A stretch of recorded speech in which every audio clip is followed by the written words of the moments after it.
Thank you. Please stand.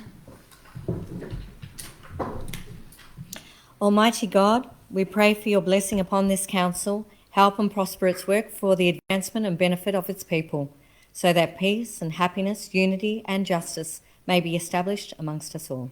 Amen. Please be seated. Manningham Council acknowledges the Wurundjeri Wurrung people as the traditional owners of lands and waterways now known as Manningham. Council pays respects to elders past, present and emerging, and values the ongoing contribution to enrich and appreciate the cultural heritage of Manningham. Council acknowledges and respects Australia's First Peoples as traditional owners of lands and waterways across country and encourages reconciliation between all. Manningham Council would also like to acknowledge the contribution made to Manningham over the years by people of diverse backgrounds and cultures.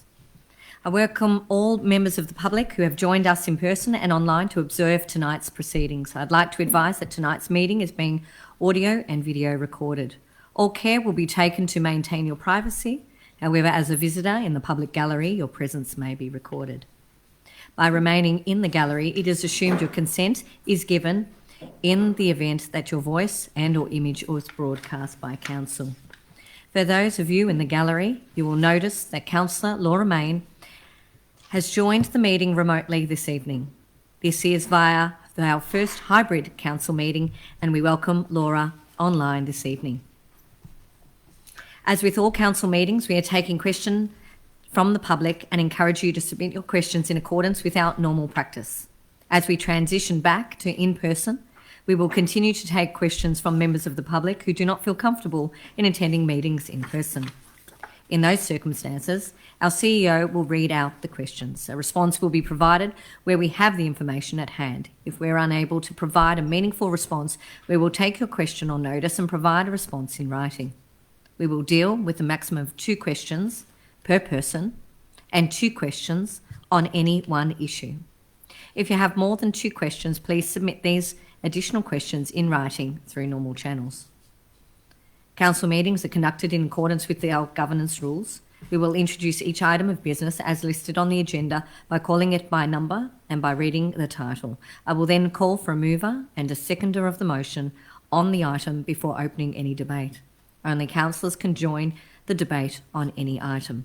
Councillors may adopt the officer's recommendation in the report or propose amendments and supplementary motions.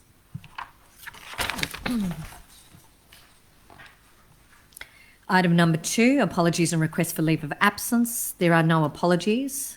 I will ask Councillor Laura Mayne, can you please confirm that you can see and you can hear me? I can see and hear you, Mayor. Thank you. At any time, if you are unable to see or hear the meeting, please text myself or the CEO. Thank you. Item number 3, prior notification of conflict of interest. Have I received any, is there any conflicts of interest to be received?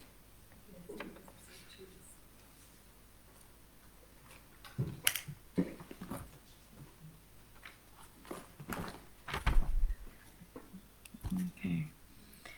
I've received from Councillor Goff for item 14.1.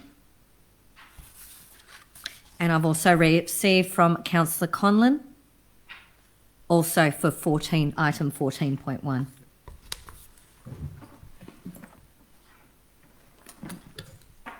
Thank you.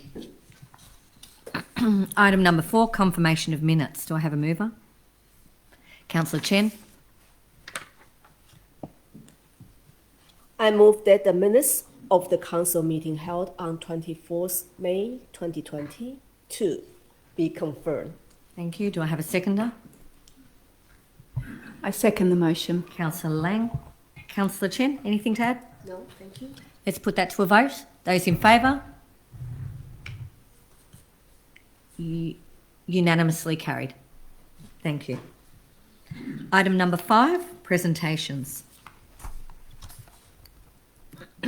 Councillors, we are fortunate to have Kevin Andrews here tonight. Kevin Andrews grew up in Rosedale, Gippsland, with 5 children and wife Margaret. After joining the Liberal Party, he was elected to the House of Representatives for Menzies in a by-election in 1991, the second member for Menzies. Since then, he has represented the constituents of many committees and taken a multitude of ministerial roles, including Minister for Ageing, Minister for Employment and Workplace Relations, Minister for Immigration and Citizenship, Shadow Minister for Family and Community Services, Minister for Social Service and Minister for Defence. Kevin has held many important senior portfolios over his tenure.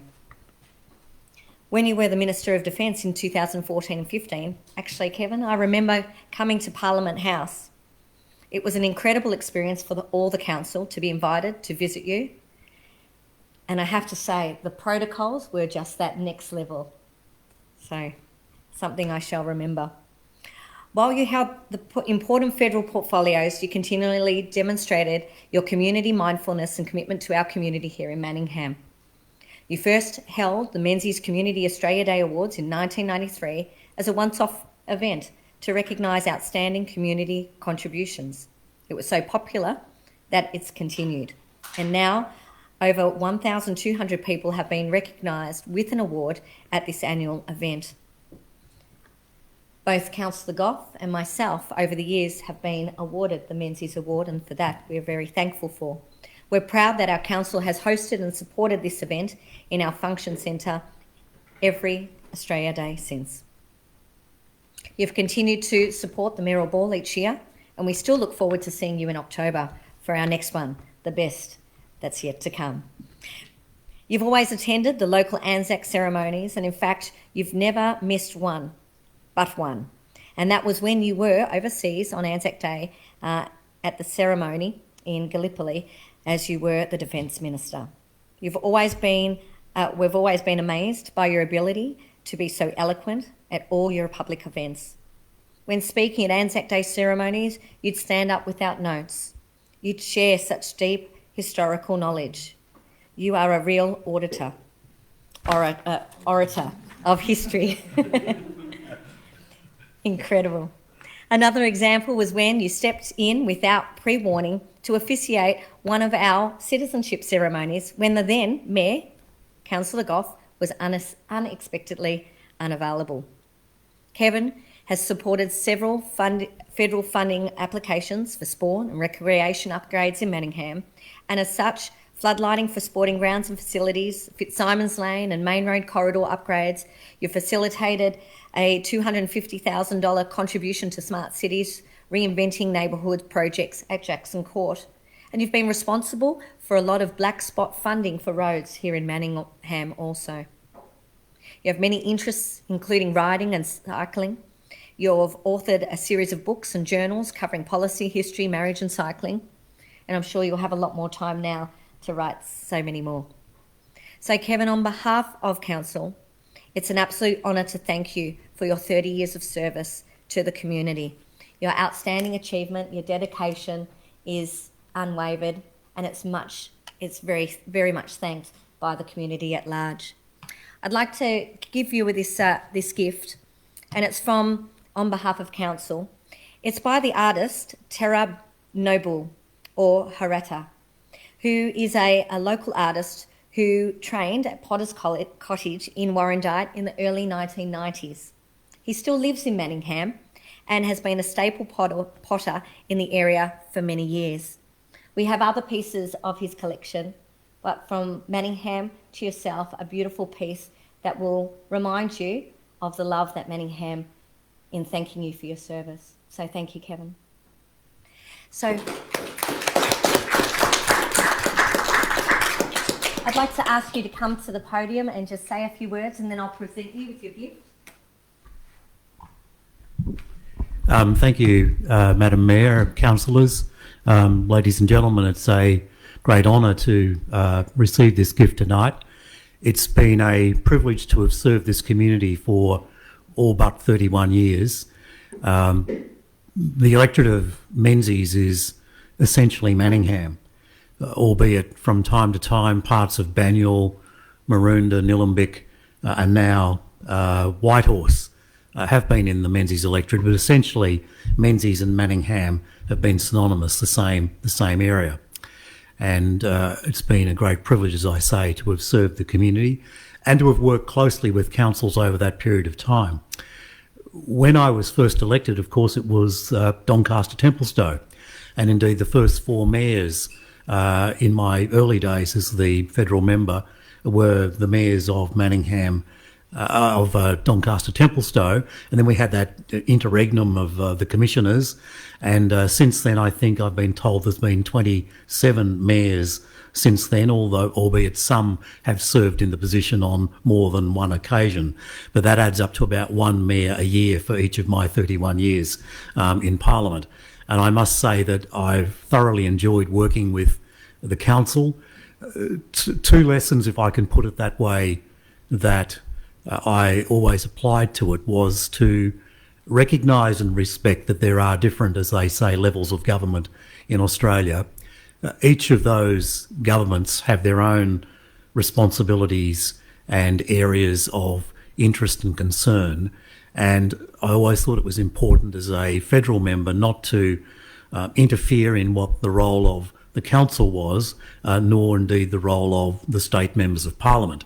So much so that this is the first occasion I've actually attended a meeting of the Manningham Council in over 31 years. And I think that in a sense you might find surprising, but in a sense fitting, that the role and the work of the council was the role and work of each of you, responsible to your ratepayers and residents. Equally, I was responsible to my constituents, albeit many of the same people, obviously.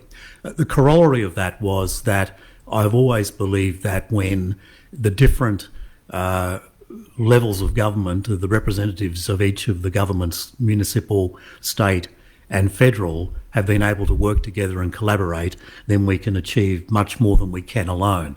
There are many projects, many ventures which require the input, particularly the financial input, but the input overall of different levels of government in order to bring to fruition.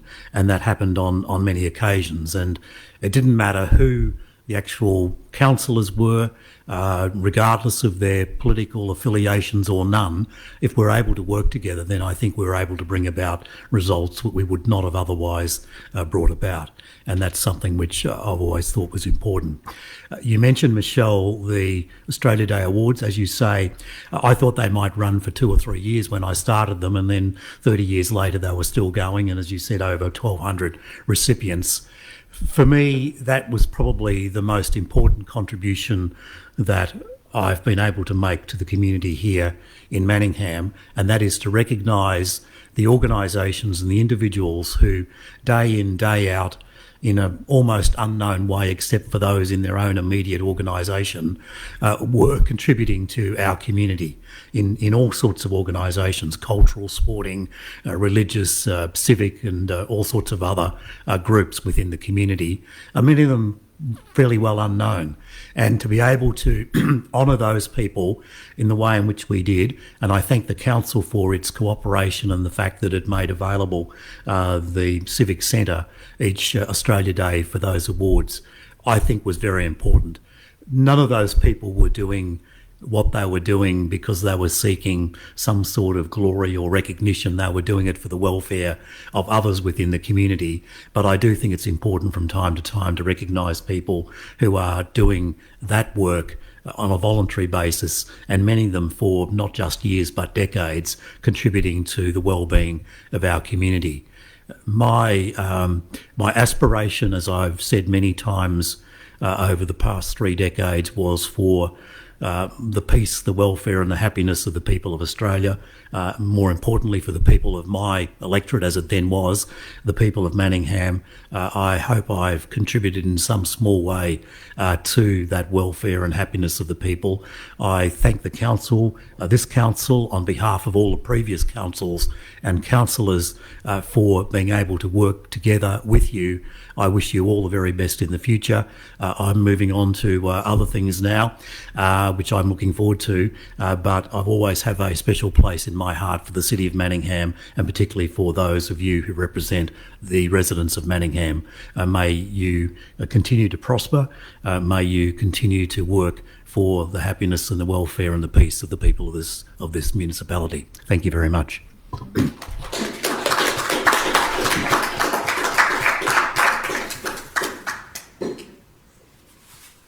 Kevin, on behalf of Manningham Council, there's the artwork. It's fragile, so don't drop it. And there we go.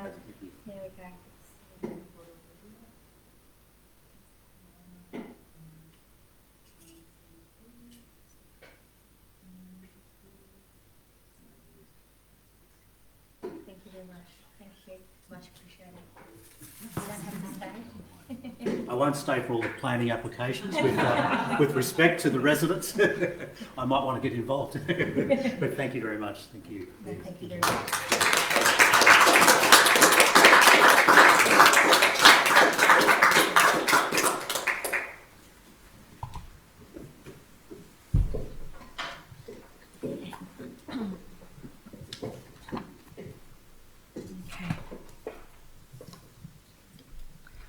Okay, thank you.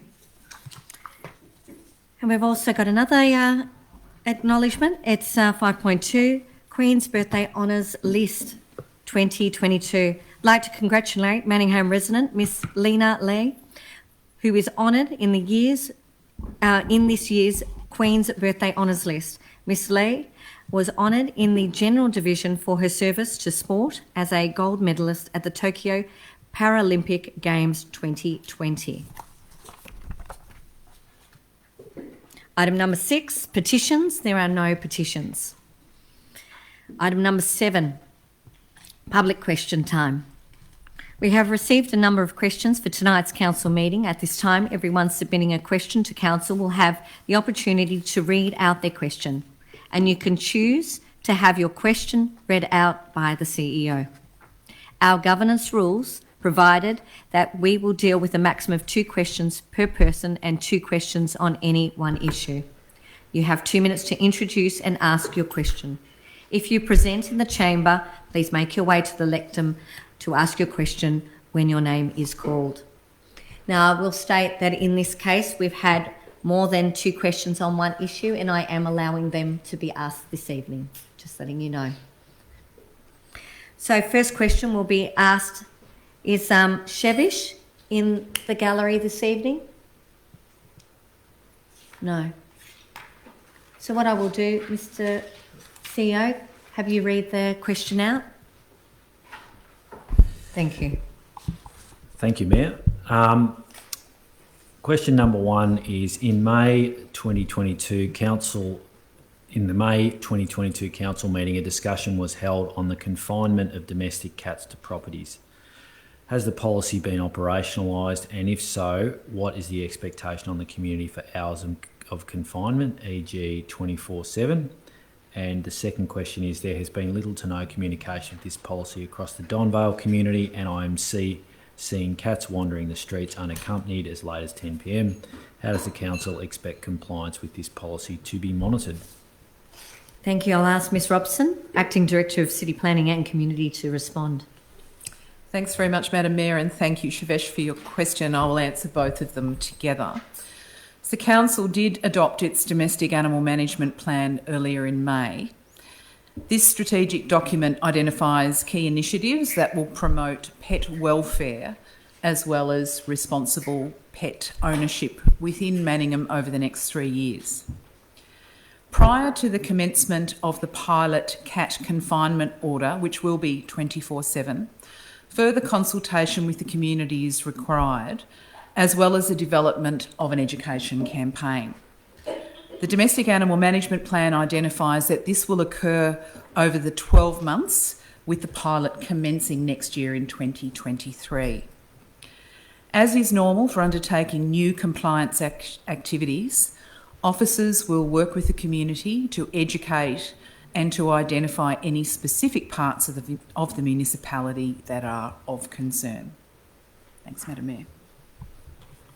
Thank you, Lee Robson.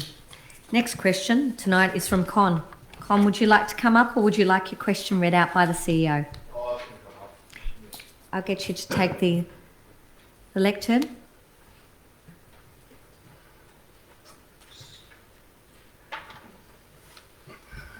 Thank you. Yep. Can someone can someone please explain the logic behind the decision of the narrow the road and taking away parking spaces at Madison Square with the actual new proposed? Well, we had an incident a couple of weeks ago, and there was a ambulance, and it was, if they narrow that road, then the ambulance or no other car could go past it. So it's going to be, it'll be pretty hard for, it'll be like a danger for anyone else. If someone else gets hurt down the track or something like that, it won't be safe. And that's why I was concerned about the narrowing of the road. Is that your first question? And Yep. your second question, Con? My second question is, why has the council ignored the traders' feedback voicing the concern on the loss of traders due to the loss of parking for customers from the proposed community green space?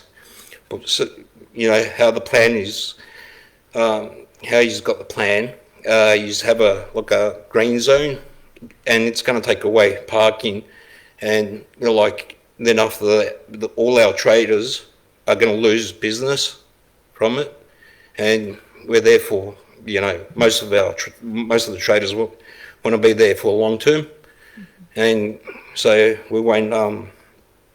I'm panicking a little bit. Sorry. No, that's well, okay. I haven't No done this problem. before, so No problem at all. so that's why.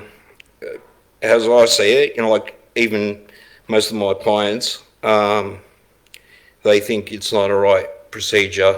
Why we had a little park area beforehand, and there was only a few people that would sit there. But if we've got park benches, same thing. A lot of people just want to come shop and just go home. Well, it's more for convenience than anything else. Okay, thank Yep. you. All right. All right, thank you, Con. You can be seated. I'm going to get Acting Director Lee Robson of City Planning and Community to respond, but I'm going to ask Lee, can you please just come for the sake, to make it nice and easy for Councillor Romain, just come to the podium, put the mic on. Thank you. Thanks, Madam Mayor, and thanks, Con. We're certainly very aware of the issues that are going on. I need to put the microphone on. That helps, doesn't it? Thank you for that. And I'll answer both your questions at the same time. So as you're aware, staff have been down at Macedon on a couple of occasions. We've been talking to people. We've been listening to the voice of traders and community about the proposed concept plan for the Macedon streetscape and safety upgrade. We've met with you, we've met with other traders on a number of occasions. We've recently circulated a letter to you and to other traders indicating our willingness to have a look at the concept plan, and we're aware that there are many views about the concept plan, and we've communicated that to yourself, and we're very open to hearing your views. We've made an undertaking that we will be revisiting the concept plan with traders and with community members so that we can collaboratively ensure that it achieves a balanced outcome for all. We're currently finalising our proposed engagement plan. You will personally be invited to participate in the future consultation on the design. We expect to be able to advise the dates of these sessions very soon. At these sessions, we will come together to hear more about your specific concerns and to collaboratively propose ways that we can address these to achieve the safety and amenity upgrades that will retain the unique neighbourhood feel of Macedon Square. I know that's important to you. It's important to us too. It will improve things like the footpaths, pedestrian safety and traffic movement. We look forward to speaking with you, Con, and with other traders and community members soon about how you can be involved in that engagement process. Thank you, Madam Mayor. Thank you. Next question tonight is from Gary. Gary, would you like to come?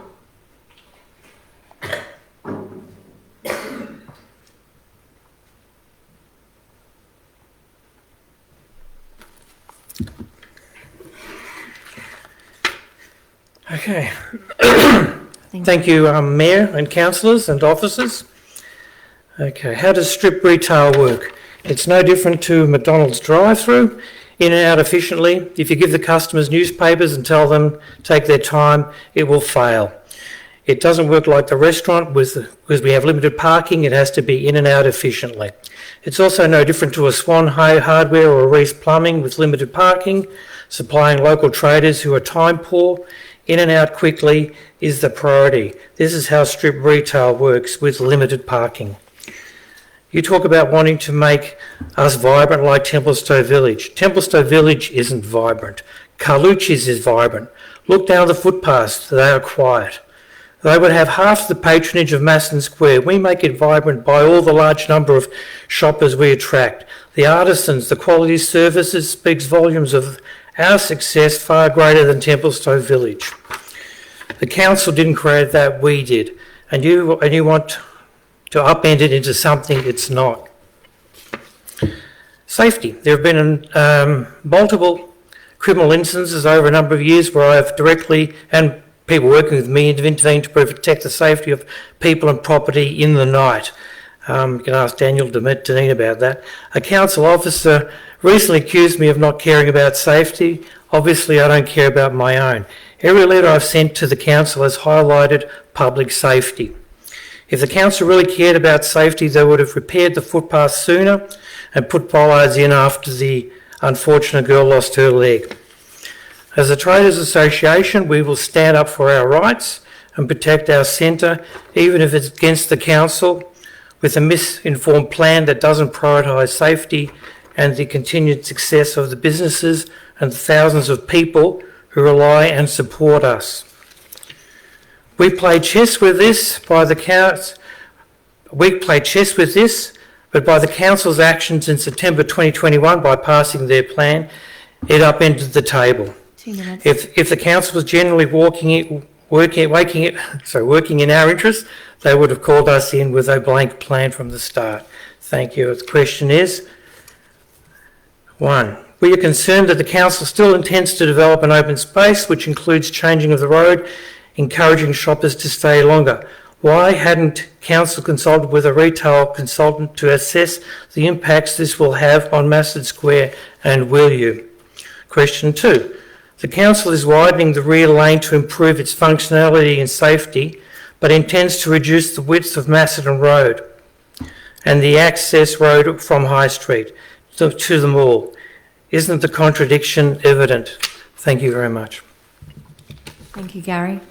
I'll get again Ms Lee Robson, Acting Director of City Planning and Community, to respond. Thanks, Madam Mayor, and thank you, Gary. So in a similar vein to the answer I've just given to Con, I just want to reiterate the fact that Council has committed to re-engaging with traders and community to have another look at the concept plan. So rather than responding to the specific questions that you've raised tonight, these are things that we want to discuss. We want to hear from you when we go into the engagement sessions. We did recently circulate a letter to all traders and business owners in the area, and it says, we are open to revisiting the concept plan to ensure it achieves a balanced outcome for all Macedon Square users.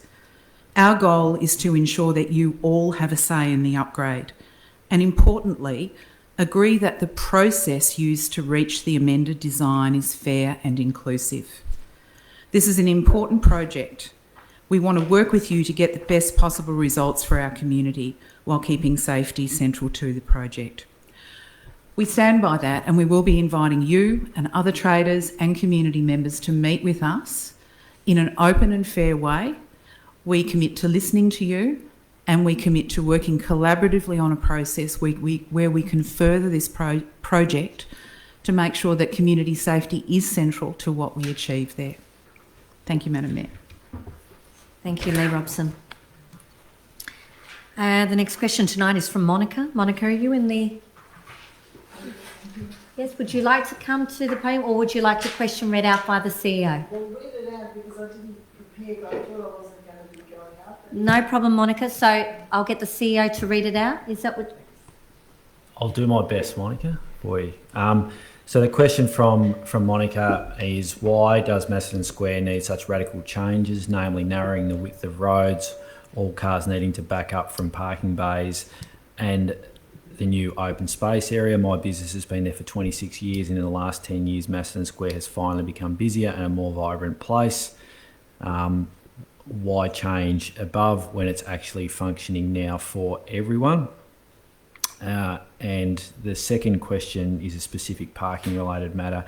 To be fair and even-handed, why won't council change the only half-hour restriction parking in front of a few shops to be in line with all other shops adjacent to parking bays? It is fair that the signpost for this section of parking is way too far over from the first car spot under a large tree and a trader's canopy. No one can see this half-hour restriction sign under there. People assume it's the same time restriction as the other visible signs in the street. So I'll get Lee Robson once again to address that. Thank you, Madam Mayor, and thank you, Monica. You would have heard my previous answers to the questions about Macedon Square, so I won't repeat all of those other than to say we really appreciate you asking that question, and a trader of your longevity, like the other traders here, we really value your input and we look forward to you being part of the next process. With regards to your concerns about restricted parking at Macedon, I'm going to take your question on notice and get an officer from our parking area to get in touch with you. I can't give you the specific details, but thank you for raising that. And also note that once we develop plans for the streetscape and safety upgrade for Macedon Square, the parking restrictions are likely to be reviewed in any case, so there'll be a second chance for us to have a look, have we got it right, to make sure that we support traders in the area. Thanks, Madam Mayor. Thank you, Lee Robson, Acting Director of Planning and Community. We've had another question tonight from Claire, and the CEO is to read out this question. Thank you for the question, Claire. So the question is, as council has identified improved netball facilities overall, including better access to indoor netball as a longer term goal, can the CEO and the Mayor please explain their vision and ideas for delivering indoor netball facilities for the long neglected netballers in the Manningham area?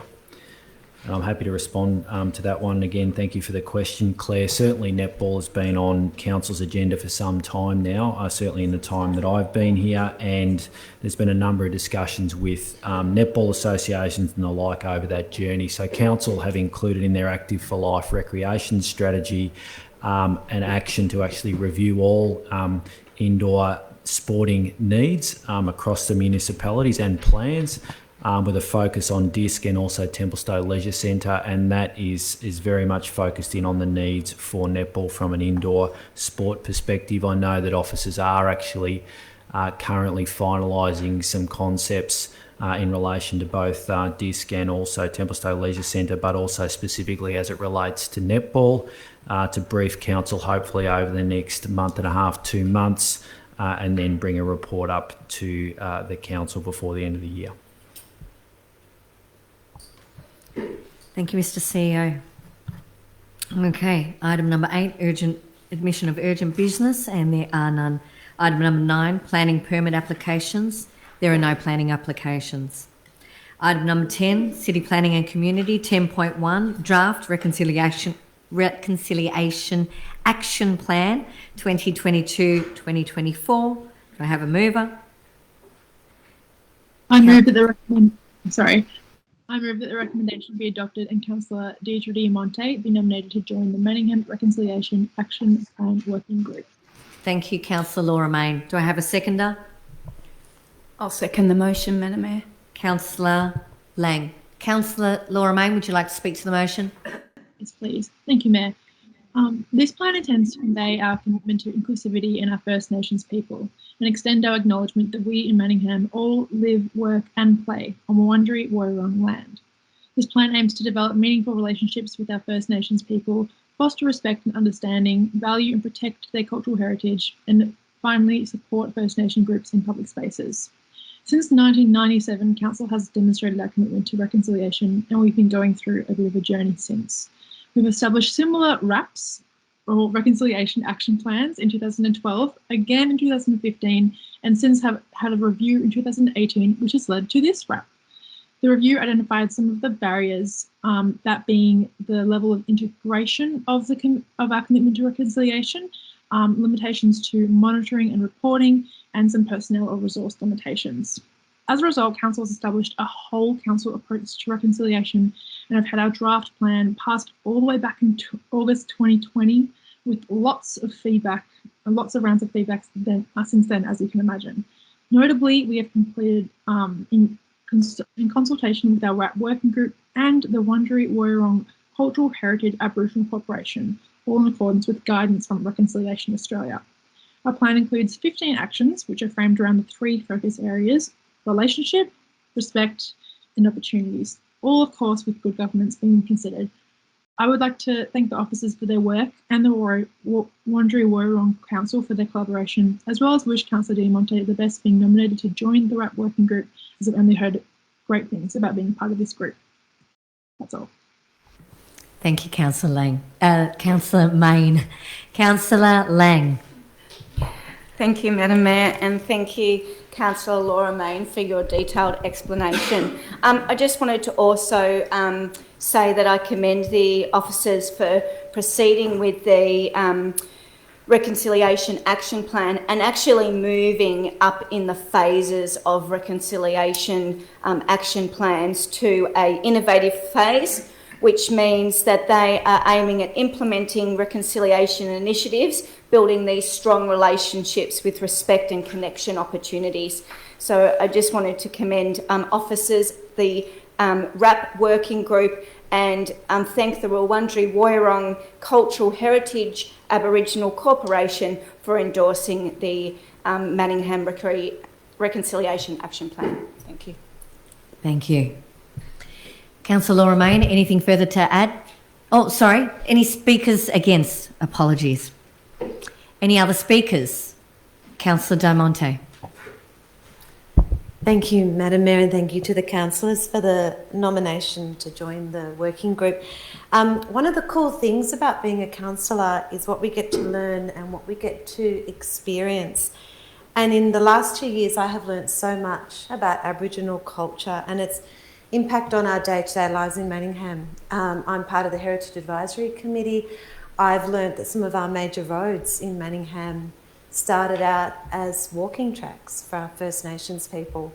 I've learnt that the 300-year-old Caltex tree is also a very significant tree to First Nations people. Used, some of you may not know, carve out a bowl for children to be bathed.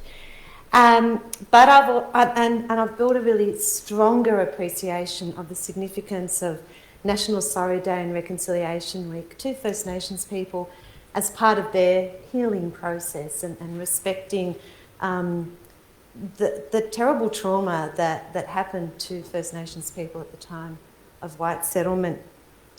I have actually learnt with some shame some of the very bad things that happened. We had the great exhibition here of the First Nations people that were under the Australian flag in wartime, and it took a long time for them to be formally acknowledged, and they're still waiting for formal acknowledgement in our Constitution, despite the amazing contributions we've had of Aboriginal people. So I think it's wonderful that we have this RAP. I think it's wonderful that we have such great actions in it to work towards reconciliation, noting that I still think, starting out the journey, but it's also a celebration of culture and a celebration, I think, of inclusion. So I'm very, very pleased to be part of the working group. And I just want to finish with, I always like to think of what do we have in common, and I think we have in common this love of our beautiful land, common our love of Manningham. And I have this lovely Aboriginal proverb, if you can indulge me. We are all visitors to this time, this place. We are just passing through. Our purpose is to observe, learn, to grow, to love, and then we return back. And I just think it's beautiful, and I want to approach this working group with that sentiment. Thank you. Thank you. Any other speakers? Councillor Chen. Thank you, Madam Mayor. I just want to highlight there are 15 actions in the Reconciliation Action Plan, and they are framed around 3 areas: that respect, relationship, and also opportunities, as well as governance.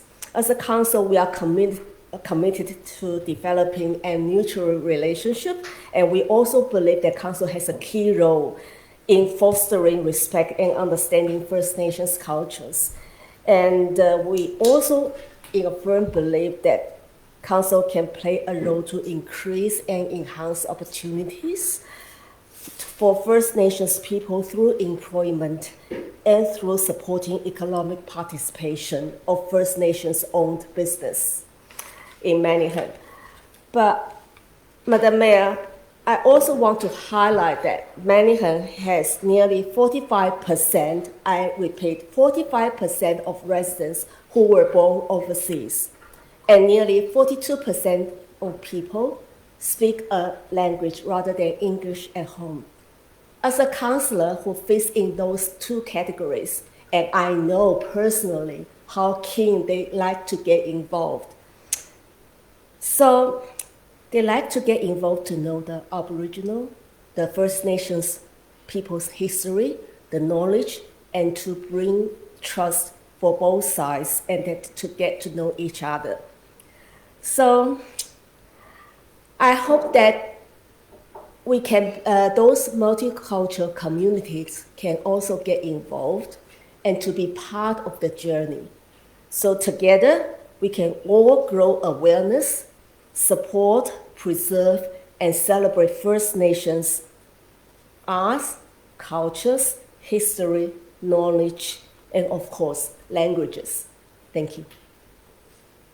Thank you, Councillor Chen. Councillor Stephen Mayne.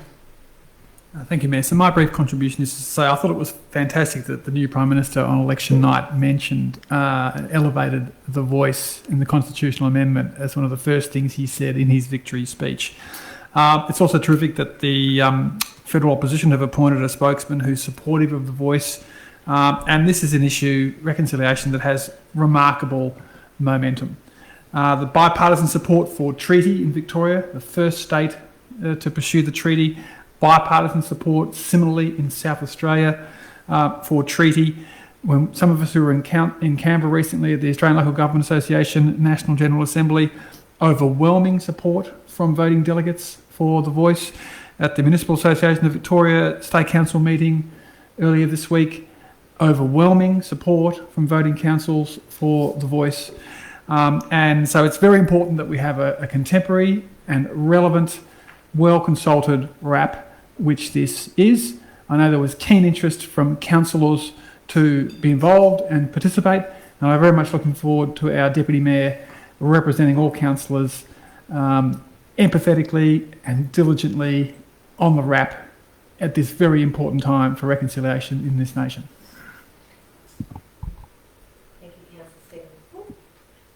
Thank you, Councillor Stephen Mayne. Any other speakers? Let's put that to a vote, shall we? Those in favour? Unanimously carried. 10.2, Health and Wellbeing Action Plan 2021-2023. Do I have a mover? Councillor Laura Mayne. I move that the recommendation be adopted. Thank you. Do I have a seconder? I'll second that. Councillor Lightbody. Councillor Mayne. Thank you, Mayor. This action plan provides a 2-year framework for addressing Manningham's 5 priority areas, which our health and wellbeing strategy identified. Those priority areas being improving our social and emotional wellbeing, our healthy eating, our active lifestyle, adaptation to the health impacts of climate change, which are coming around the corner, feels like, reducing injury and harm, prevention of violence, and finally increased connection and engagement in community life. Along with having specific actions, progress measures, and impact measures when considering our priority areas, this plan also notes whether particular cohorts are going to be impacted to ensure that we are taking care and noting our most vulnerable groups. Some of those cohorts, as you can imagine, include specific age groups, that being old or young, those with disability, experiencing economic disadvantage, different genders, identifying as LGBT from the LGBT community, and our First Nations people. We have a number of partners, too many to fully list, but I guess some noteworthy ones: the Alliance for Gambling Reform, some of our secondary schools, Headspace, Each, the Women's Health East, Manningham Learns, Food Network Relief, the Manningham Multicultural Group, Doncaster, and many more. The aim of this plan is to monitor and evaluate our initiatives while we attempt to accomplish our goal, and that is to maintain and improve the health and well-being of our Manningham community. Once endorsed, it will be submitted to the Department of Family, Fairness and Housing for noting. Finally, I just want to thank the officers for their work putting this together. Thank you. Thank you, Councillor Main. Any other speakers? Councillor Lapbody? Any speakers against? Any other speakers? Councillor Stephen Main. So I'm really pleased to see the specific gambling action items in there. Health and wellbeing, it's not just diet or smoking. I mean, all the issues are important, family violence. But gambling, we are the world's biggest gamblers at $25 billion a year. And I was just looking at the pokies data this week. We've just had 3 months in a row of more than 5 million lost at our 7 pokies venues. And if that trend continues, it'll be the first time in a decade we're going to have more than 60 million in losses from our pokies. And then, of course, you've got online, you've got sponsorship of sporting clubs with gambling interests. So it is good that we are a supporter of the Alliance for Gambling Reform, and I'm really pleased that the officers have looked into the detail and we have some specific action items on gambling. There's all sorts of programs like Libraries After Dark, providing alternative to pokies venues that are open from 9 a.m. till 5 a.m. So when people need to go somewhere, that it's not just the pokies venues and McDonald's and 7-Eleven, which are the only things that are open, that you've got alternatives from a public health point of view, such as libraries with longer hours, which is something we'll be discussing later tonight. So very much support this action plan. Thank you, Councillor Stephen Main. Any other speakers? Councillor Lang. Thank you, Madam Mayor. I just wanted to point out some of the initiatives under the increased healthy eating, and just express my appreciation for the actions of working with local partnerships to increase healthy, affordable fresh fruit and vegetables, and also the partnership for advocating for food relief, as well as looking at initiatives for addressing and combating loneliness along our whole lifespan. So not just maybe at the wiser end of the lifespan, but loneliness can happen to all of us. So I just wanted to point out those 3 initiatives of importance and appreciation. Thank you, Councillor Lang. Any other speakers? Let's put that to a vote. Those in favour? Unanimously carried.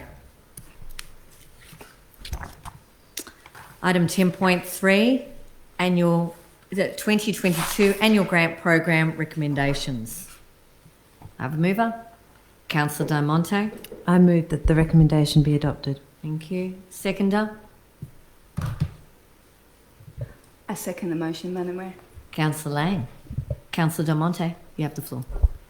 Thank you, Madam Mayor. I'll just be quick. So the annual grants program allocated grants in 3 categories: community development, arts and festival and events, totalling $197,034 across 17 applicants.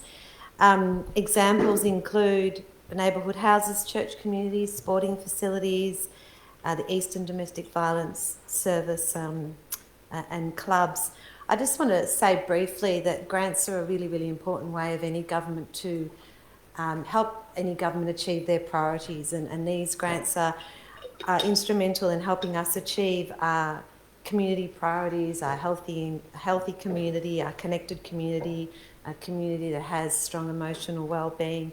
So I do want to thank all of the applicants, both successful and otherwise, for effectively working with us to help us achieve these priorities. Thank you. Thank you, Councillor Del Monte. Thank you, Councillor Del Monte. Councillor Lang. Thank you, Madam Mayor. Councillor Del Monte covered all of our annual grants program. aligns with our council plan. I just wanted to say it also aligns with our health and wellbeing strategy under improving social and emotional wellbeing, encouraging partnerships and grants through active lifestyle programs, and also grant partnerships and money to help organisations look at the connection and engagement of people in community life. And so it's great to see that our grants align with those as well. Thank you. Thank you, Councillor Lang. Any speakers against? Any other speakers? Councillor Conlon. Thank you. If there's no other speakers, I would like to propose an amendment, if that's okay. So I would like to propose an amendment so that item B, where it currently reads, endorses the annual grant program assessment panel recommendations to fund community grants to a total value of $197,034. $197,034. From that point, read the following. So instead reads, and there's some more words after that, but they'll change as well as part of this amendment. Endorses the annual grant program assessment panel recommendations to fund community grants with the addition of the following grant: Vantage Point Community Application ID CD 2022-17 in the amount of $20,000 to upgrade their food transport vehicle to a total value of $217,034.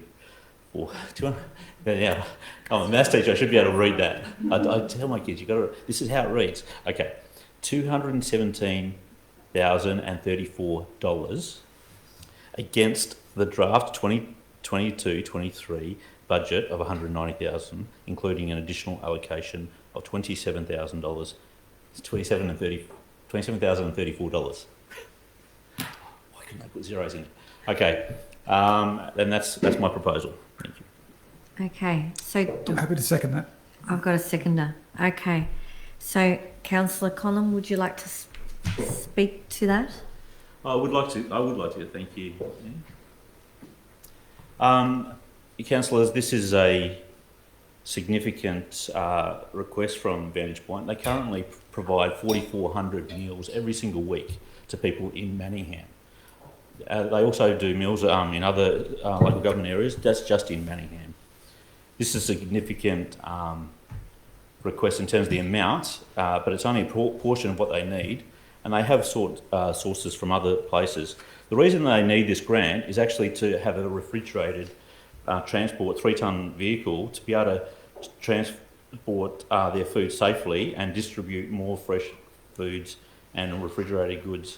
Having worked some time in a volunteer capacity in a similar situation, one of the biggest issues for people running a food bank is the transport.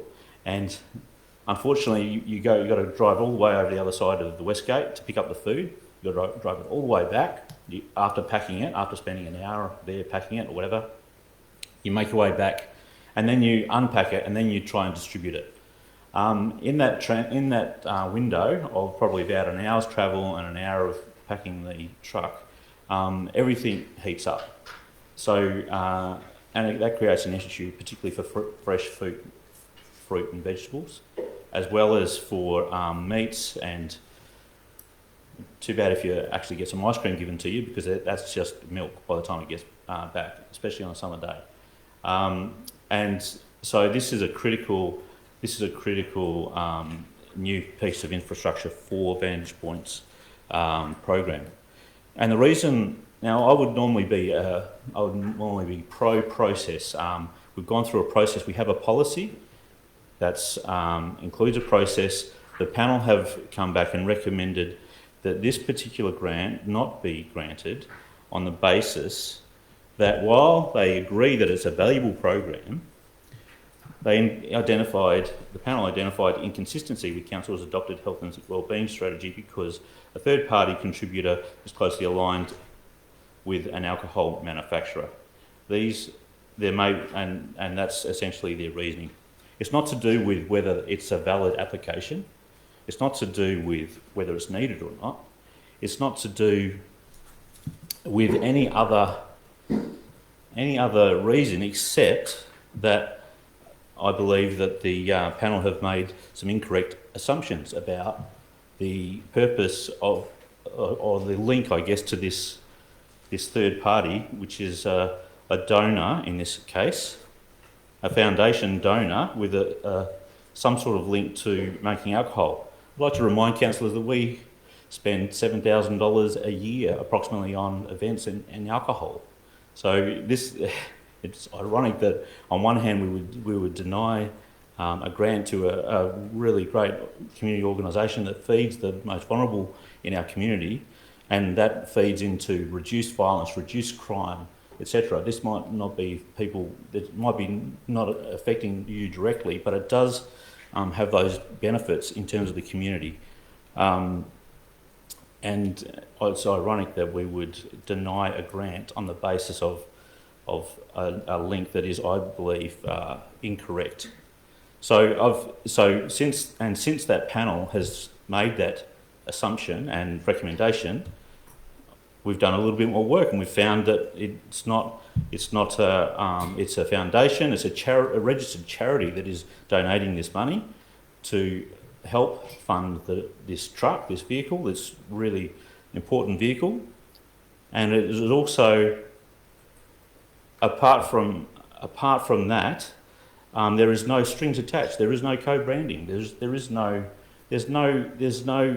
hint that Vantage Point would be, and they have confirmed in several conversations I've had and in writing to the CEO that link was that the panel have made has been misrepresented.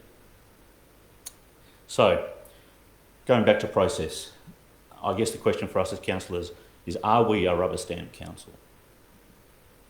Or are we here to make decisions? Are we here to make a difference? And are we here to help our community? This is the final step in a process, and if we don't have the authority to say, well, the panel didn't have all the information, we've decided on the basis of further information that we believe this is a worthy grant. Time. I'd like to an extension. Councillor Goff, move an extension. Seconder. Councillor Light, what are those in favour? Unanimous. Continue, you have another 2 minutes, Councillor Conlon. So, are we here to make a difference, I guess, is the question. And to me, as I said, we're in the final steps of the process. And it has been a good process. And I do have to commend the panel and the officers for all the hard work they've done in terms of trying to understand these, all these grant applications. And in this particular case, I believe there's been some, it is unintentional miscommunication or misinformation, or misreading of information that has resulted in this finding by the panel. And it is up to us to correct it. This is like, I guess, the Supreme Court or the last appeal. And so I guess with that, my time is probably up. But councillors, I really, when deciding on this amendment, please think of those families in Manningham who rely on this. And it is an expanding service, partly because of the economic pain that we're in. And I think with the increasing interest rates that everyone's flagging in potential recessions, this is not going to get better, it's going to get worse. And if you want to kick a volunteer organisation in the guts, you tell them something like we're about to tell them tonight if this amendment doesn't pass. Thank you. Councillor Mayne, Stephen Mayne. Yes, I'd like to thank Councillor Conlon for bravely putting up this amendment, and I found his argument persuasive. I think they have been unfairly ruled out in a sort of a prohibitionist approach, which is, Cooper's Brewery, Cooper's Foundation is involved, therefore we can't give you any money. Now, I would love if we were consistent and all of our footy club and cricket club tenants are not allowed to display gambling sponsors on our land, but they do. The Harp Hotel is all over Manningham. We have no policies to stop that. So to suddenly reach in with a hardline exclusion approach on a brewery foundation, charitable foundation, whilst gambling sponsors are all over our venues, I think it's a wake-up call for us to look at that gambling issue. And I think a good way of sending that message is to actually support this amendment. In terms of materiality, later tonight we're going to approve our $158 million spending budget. This is $20,000. At March 31 quarterly report, our cash balance was $95 million. So we can afford it. There are precedents of us supporting vehicles, whether it's a police vehicle, which we continue to fund, whether it was the SES truck that we funded for many years. There's been discussions about a community bus. We have 43 cars in our fleet. For me, this is a relatively straightforward decision. And I don't think it's a case of someone else missing out, because it's an addition to the spend, which we're fully able to afford. So thank you to Councillor Conlon for doing all the hard work, establishing the facts, communicating with the grant applicant, getting to the bottom of the situation. And I think overall he's done the work. He's made a persuasive case. And I don't think we're setting some dangerous precedent by moving an amendment and spending a small amount of money.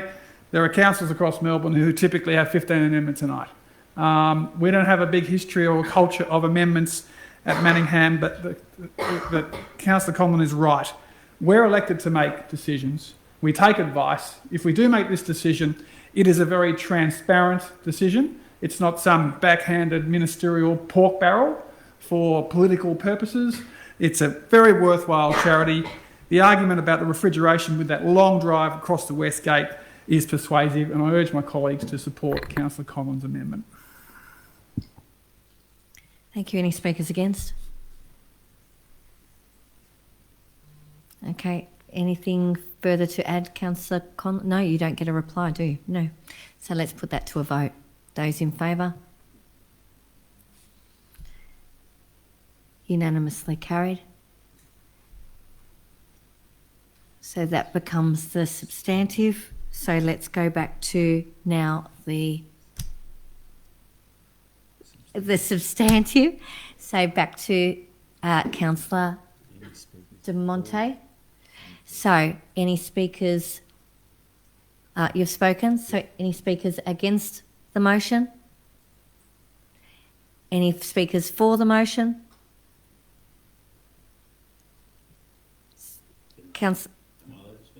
Yes, you can, because it's now, there's now the budget. We're going to the budget in its entirety with the, the grants with the amendment motion.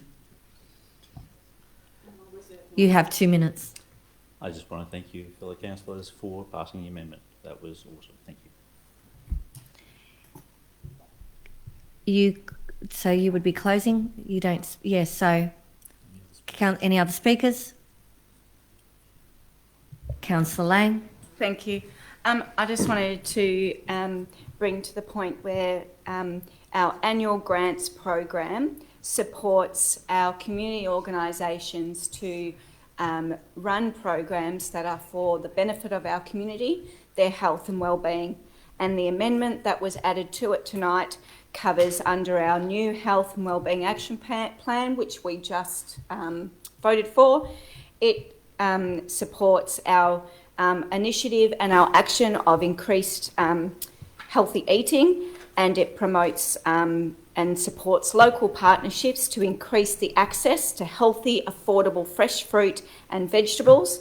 And it also helps in partnerships supporting and scoping and enhancing food relief services in for our community. So our annual grants program supports our health and wellbeing action plan, which supports our residents and our community. And that alignment is a nice marriage. Thank you. Thank you. Councillor Stephen May. Just very quickly, really pleased to see 41,300 in there for the 3 neighbourhood houses, Warrandyte, Living and Learning at Ajani and Park Orchards. Also really pleased to see EDVOS, the Family Violence Service, receiving $13,000 grant, and they'll be able to run 12 sessions of the particular program that they're putting up to support the community. And I had my first conversation with Jan Hanos, who's the Executive Officer of Manningham Inclusive Community Housing. And this $18,000 grant for Mitch is Jan's salary. She gets $1,000 a month to do a wonderful job looking after residents with a disability living independently, whether it's at Tullamore or elsewhere. So it's a wonderful program. It's been strongly subscribed. I'm glad we've extended it.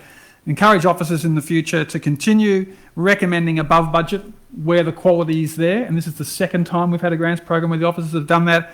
Do not be afraid to back in great applications. We've got the resources to support it and the political appetite to do so. It's a really good, broad program, and I'm glad that we've broadened it out with Councillor Collins' amendment as well. Thank you. Any other speakers? Councillor Goff. Madam Mayor, I'd just like... Would you like to turn your mic on, please? I certainly would. Now, which button is it? The right. The right button, of course. Thank you, Councillor Won't Goff. be the wrong one. 2 minutes. Thank you, Madam Mayor. Listen, all I want to get up and say is just to focus. I would like to move a supplementary motion after this, and it's along the lines of the officers review our policies to make recommendations to be brought back to council to allow what's prohibited this to be considered in its normal process because of our policies and ways in which we can redress that situation, because it probably is, I suppose, the loveliness of local government wanting to extend its tentacles into everybody's moral and whatever social beliefs, but you know, we need to really have a look at that. So I'm wondering if I can move. I will, after this is done, with a supplementary motion to review our policies and to make recommendations on how we can move forward. So this sort of thing can't be put out. Thanks, Councillor Goff. So what I'll do is once we've gone to the motion, then we'll do that afterwards. If I can get you to spend a couple of minutes on a blank piece of paper to write the actual wording that you would like. So, any other speakers? Okay. In closing, Councillor De Monte, you may close. Thank you, Madam Mayor. And I just wanted to make just a brief comment. As I've said before in similar discussions, feel sometimes uncomfortable about changing the outcomes of grants and procurements, because there is a process of probity and we need to make sure that they're all treated equally and fairly and transparently. And I just wanted to say that certainly this one was a matter of process, ensuring that the right process was followed and giving the due respect to process for all of the applicants. So I just think it's an important thing that I wanted to state. Thank you, Councillor De Monte. Okay, let's put that to a vote. Those in favour? That's unanimously carried. So, Councillor Goff, you have a supplementary motion?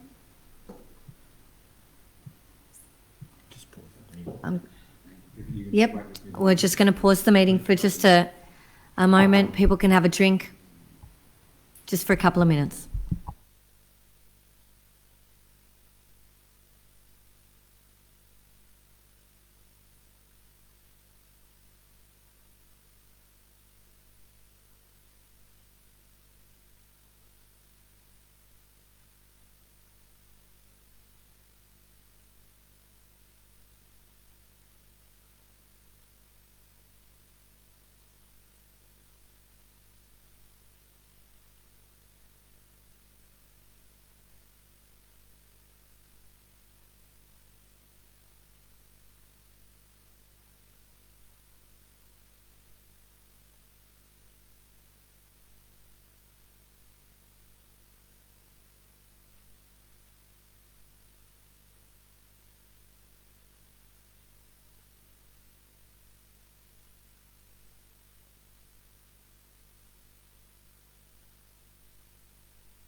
Yes, councillor.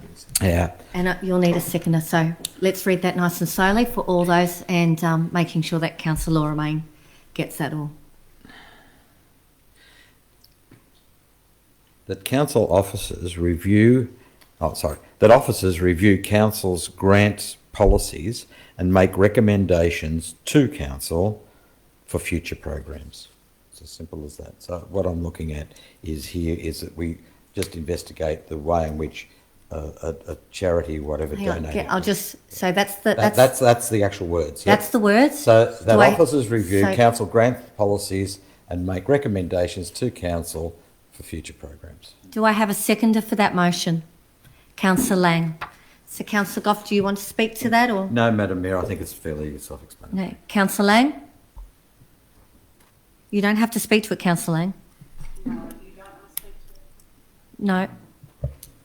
No. Yeah, I just wanted to add that I support the supplementary motion, because in this instance, I do think it would have, for the process, I would have liked to have gone back to the process with the new information, been able to align that with the same process with all the other organisations that had gone through the grant program, and come all together back to council. So I think it's the process that was important here, and I would have liked that review of that extra step when we are presented with new information. Thank you. Any speakers against? Any other speakers? Councillor De Monte. I don't fully understand the change of process steps. I'm sorry, Jeff. Councillor Goff. You're on the next motion. So, no. So you can ask a question that we can. Yep. Yep. Look, obviously, as far as it was concerned, there was an issue with something in our policies that was affecting the ability for our people to consider this particular organisation and grant because of a particular funding. And what I'm asking for is for the officers to look at our policies and see what there is, that if a group like this comes to us, or any groups come, we can actually look at their funding, because there was something that interrupted a process that could have been agreed to, or whatever, if it wasn't for that policies that we've got. So I'm just asking it to be, and a recommendation come back. I'm not asking that we change the policy, I'm just asking for an officer's report to look into what held this one up. Any speakers against? Councillor Lightbody. I'd like to. I'm only speaking against because I think the issue that's been highlighted is potentially the wrong issue in the process. I don't fully understand what we're discussing right now. But from what I understand, we're discussing an issue with the policy that prevented the initial grant from being considered with the information that the officers had. And I think that's not necessarily the issue, because I think the officers had information that wasn't necessarily correct, and that what we should be considering is a process whereby, instead of us adding this grant to the budget tonight, it would have been a better process if we were able to then refer this entire item back to the panel again for consideration with the new information that we have found. Hey, sorry. Thank you. So, thank you, Councillor Goff. I'm going to get the CEO just to add something for clarification, councillors. No, I think off the back of this, we would and we will go back and have a look at the process regardless, but we've obviously got a resolution on the books to do that. So I think it's fairly clear for us what we've got to do from here in terms of going back, having a look at what occurred here, which we would have done so anyway, and make any further recommendations to the council on improvements to the process. Any speakers for? Thank you, Councillor Conlon. Thank you. I think, obviously it's a very broad resolution, so we're not really sure what we're going to get back. But I see one of the issues that happened here is that officers seem to have made a an assumption about one policy linking to this grants thing, and sort of, I guess, making. I think what Councillor Goff's mentioned is a moral, sort of maybe trying to put a moral stamp on the fact that they've got funding from another source, or a moral barrier, I guess, to this grant going ahead. So I think that's part of what needs to be looked at, and I hope that is part of what that we look at. That we don't get confused about, this is a policy, and where I would hope that when officers and the panel are faced with a conflict like that there's a process that they can work through to say, well, hang on, should we be considering this is it valid to consider harm from alcohol in this? Can we draw that conclusion, or are we making a moral judgment on harm from alcohol, abuse of alcohol, or is it just use of alcohol? So I think there's a whole lot of things that hopefully such a resolution would. It's about fine-tuning the policy, I think, and the process. So I support it. Thank you. Any speakers against? Councillor Del Monte. So thank you for the explanation. Now I understand it better. You're seeking officers to make recommendations against an exemption to a policy, if that could have an impact on a grant being... No. I'm wanting consideration. Hang on. So my concern, Councillor Goff, is that we have policies for a reason, because policies represent the baseline and they enable decisions to be made and they enable the administration of council to happen. And for all intents and purposes, policies should be followed. And then they're reviewed in a formal process against many, many parameters. I don't support this motion because we have policies, because there are guardrails, there are baseline, that's how we make decisions, that's how we operate. Perhaps a more cleverer thing is to, when we brief all the applicants on any type of grant, to say, here are some of the conditions, you need to be aware of this.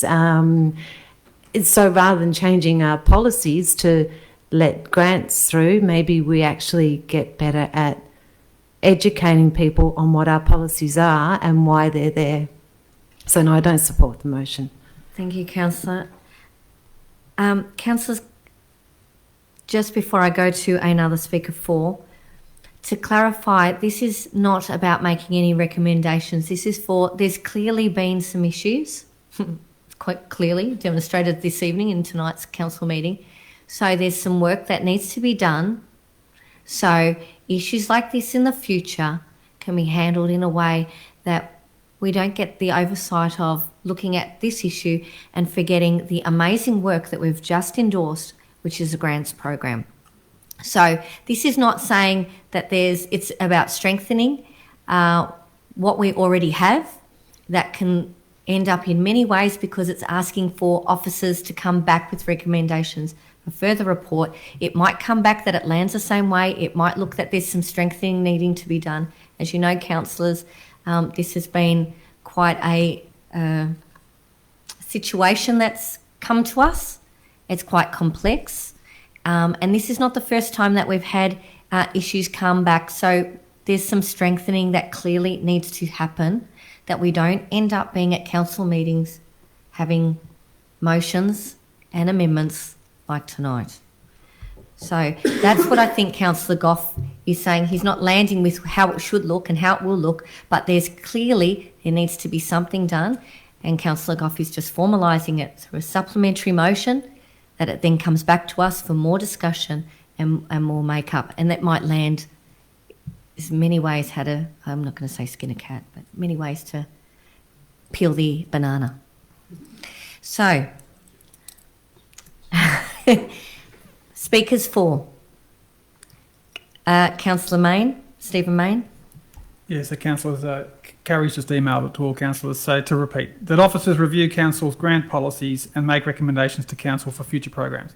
That's broad, it's innocuous. I don't see an argument for voting against it. I actually would like to see this discussion tonight trigger a wider assessment of council's association with unhealthy products or non-ESG programs. I've already mentioned the gambling one, and I know the grant only says the motion only says grants policies. I'm not going to propose an amendment that grants and lease policies, but I just know that we will have a broad discussion that will look into ethical procurement. Whether we're procuring products where they've got diversity, sustainability, those sort of things we do. I mean, I'll give you a couple of examples of our approach to liquor at the moment. We've just told Manningham United Soccer Club they can go for their lives with a permanent liquor licence at Timber Ridge, but they can only get a temporary liquor licence at Petty's Reserve, which is 3 times a year. So they're saying, what's the difference? What is the policy on that? I don't know. Maybe they've got a tenancy arrangement at Timber Ridge and they're just one of multiple allocated parties. But it's an interesting area. I think I'm glad this has happened. We have taken a hard line on a beer foundation. I do hope that as a result of this, we take a really hard line on all that gambling money pouring into our sporting clubs, which have our peppercorn leases. But I do think we need a wider discussion. So thank you for Councillor Conlon for alerting us to the issue, and for Councillor Goff to, in very broad terms, commissioning a broad review that will lead to some interesting discussions and worthwhile examination of an important issue. Thank you. Speakers against? Other speakers? Councillor Chen. Thank you, Madam Mayor. I have been waiting for my turn for a long time, and thank you for the opportunity. And firstly, I wholeheartedly support Councillor Goff's recommendation or alternative motion, and because the policy, from what I see, is that includes the process. And what I find myself in a very difficult tonight, the decision is whether we are making a moral decision or whether we are making a populist decision that we cannot say no on the table, on the floor tonight. So I think that it is important to strengthen the policy, and the process extremely important, as our Madam Mayor just mentioned about. So we should alert, or perhaps we should have an appeal process in the future, or perhaps in the beginning of the process, we should alert all the applicants that before you submit your application, be aware our judgment is based on the information you provided. It will be too hard to put that obligations, impose those obligations on officers to find out whether the information is enough or is correct, or whether the information will land you in a not recommended basket. So I think that is just not fair to our officer. Our officers is not a detective. They are here just to make decisions based on the policy. And I think that if we can strengthen the policy and strengthen the process and just put the onus on the applicants and let them make the right call and supply the right decision to support their applications. And I think that is the right process.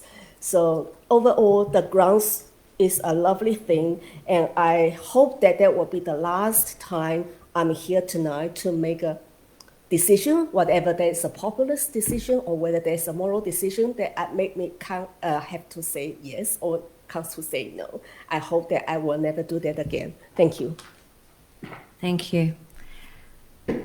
Any other speakers? Let's put it to a vote. Those in favour? So, Councillor Stephen Mayne, Councillor Lang, Councillor Chen, Councillor Conlon, Councillor Goff, Councillor Laura Mayne, Councillor Kleinert. Those against? Councillor Lightbody, Councillor Del Monte. It is carried. Thank you. 10.4, reconsideration of 2 Doncaster Hill DCP transport projects, Bailey Grove Road Extension and Frederick Street Clay Drive pedestrian link. I have a mover. I move that the recommendation be adopted. Councillor De Monte. Has seconder? Councillor Laura Mayne. Councillor De Monte? Nothing. Councillor Mayne. Laura Mayne? Nothing to add. Nothing to add. Any speakers against? Let's put that to a motion. Those in favour? That is unanimously carried with Councillor Mayne. That's just left the room for a minute. Carried. Item 11, City Services. 11.1, Asset Plan and Policy Final Endorsement. Do I have a mover? Councillor Chen. I move that the recommendation be adopted. Do I have a seconder? I'll second that motion. Councillor Lightbody. Councillor Chen. Thank you, Madam Mayor. And the Victoria Local Government Act requires all Victorian councils develop, adopt, and keep invoice and asset plan in accordance with the deliberative engagement practices by 30th of June 2022. The asset plan is for at least 10 financial years to include information about all infrastructure assets under the council's control. It provides information for our community about the condition and value of our assets, how our capital works program is developed, and how projects are prioritized. The asset plan was intentionally generic rather than detailed to provide opportunity for asset plan to be developed specific to the needs of our American community. Council will be reviewing and updating our detailed asset management plans next financial year based on asset data and any community and government feedback in relation to the asset plan. There are minor changes to the draft asset management policy with a more flexible and generic commitment to ensure infrastructure assets continue to meet the standards of the day and the funding is provided in a timely and prudent manner to meet the assets needs.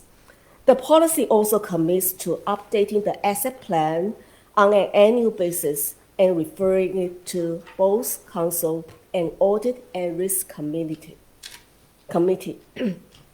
It is important to note that the asset plan incorporates the Community Panel's 12 recommendations, and gender impact assessment was also undertaken. These efforts should result in both better community and human rights outcomes. The draft asset plan was released for 4 weeks public consultation. Madam Mayor, asset plan is an important component of our integrated planning and reporting framework. It is also important in delivering our annual capital works program to maintain, upgrade, and develop Council's assets to meet our current and future need. So I seek Councillors' support to endorse the asset plan and asset management policy. Thank you. Thank you, Councillor Chen. Councillor Lightbody. Yep. I think this is a really good example of why local government is the best form of government, because we have these 10-year management plans that are looking really forward into the future, which we don't often see from our state or federal counterparts.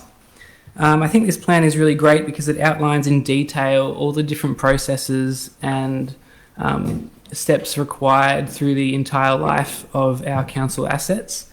And that includes maintenance, renewal, acquisition, expansion, upgrading, and eventual disposal and decommissioning of our assets. So I think it provides a whole life of service approach to our assets, and I think that's really important that all that information is open to the community so they can see that when we commit to a project, we're not just committing to the initial funds, we're actually committing to the entire life of that asset and are looking at it as a budgeting perspective looking forward. Thank you. Thank you. Any speakers against? Any other speakers? Let's put that to a vote. Those in favour? That is unanimously carried. Thank you. Councillors, 11.2, Proposed Leisure Services Tender. Do you have a mover? Madam Mayor, I'd like to move an alternative motion, which I'll read out. Councillor May, Stephen May, yep. That Council A thanks the YMCA and Belgravia Leisure for their years of effective service managing Council's highball and aquatic facilities respectively, and notes that all relevant contracts will expire on 30 June 2023. B, authorises officers to go to market for the future external management of Aqua Arena and Council's stable of highball facilities, adopting the following approach. 1. Request tenderers for a single bundled management contract for Aqua Arena and highball facilities with the option for separable portions in the event that Council chooses to separate the management contracts. 2. The contract takes account of community benefit, asset quality, financial returns, co-investment in facilities and compliance with relevant council policies, including the Council Plan 2021-25, the Health and Wellbeing Strategy 2021-25 and the Active for Life Recreation Strategy 2010-25. C.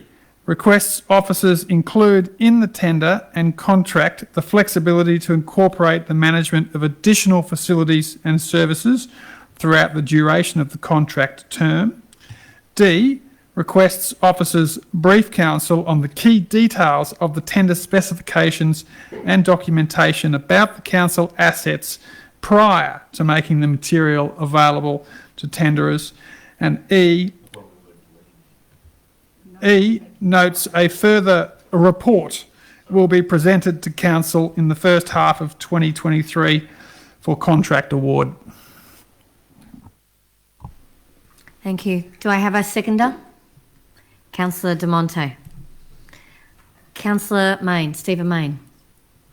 Thank you, Madam Mayor. So that alternative motion is not particularly different from what was in the formal papers. There's a couple of minor things, such as the council briefing before the tender docs go out, a bit more specifics on contract end date of June 23, mentioning the incumbents, and also the possibility of other facilities coming in.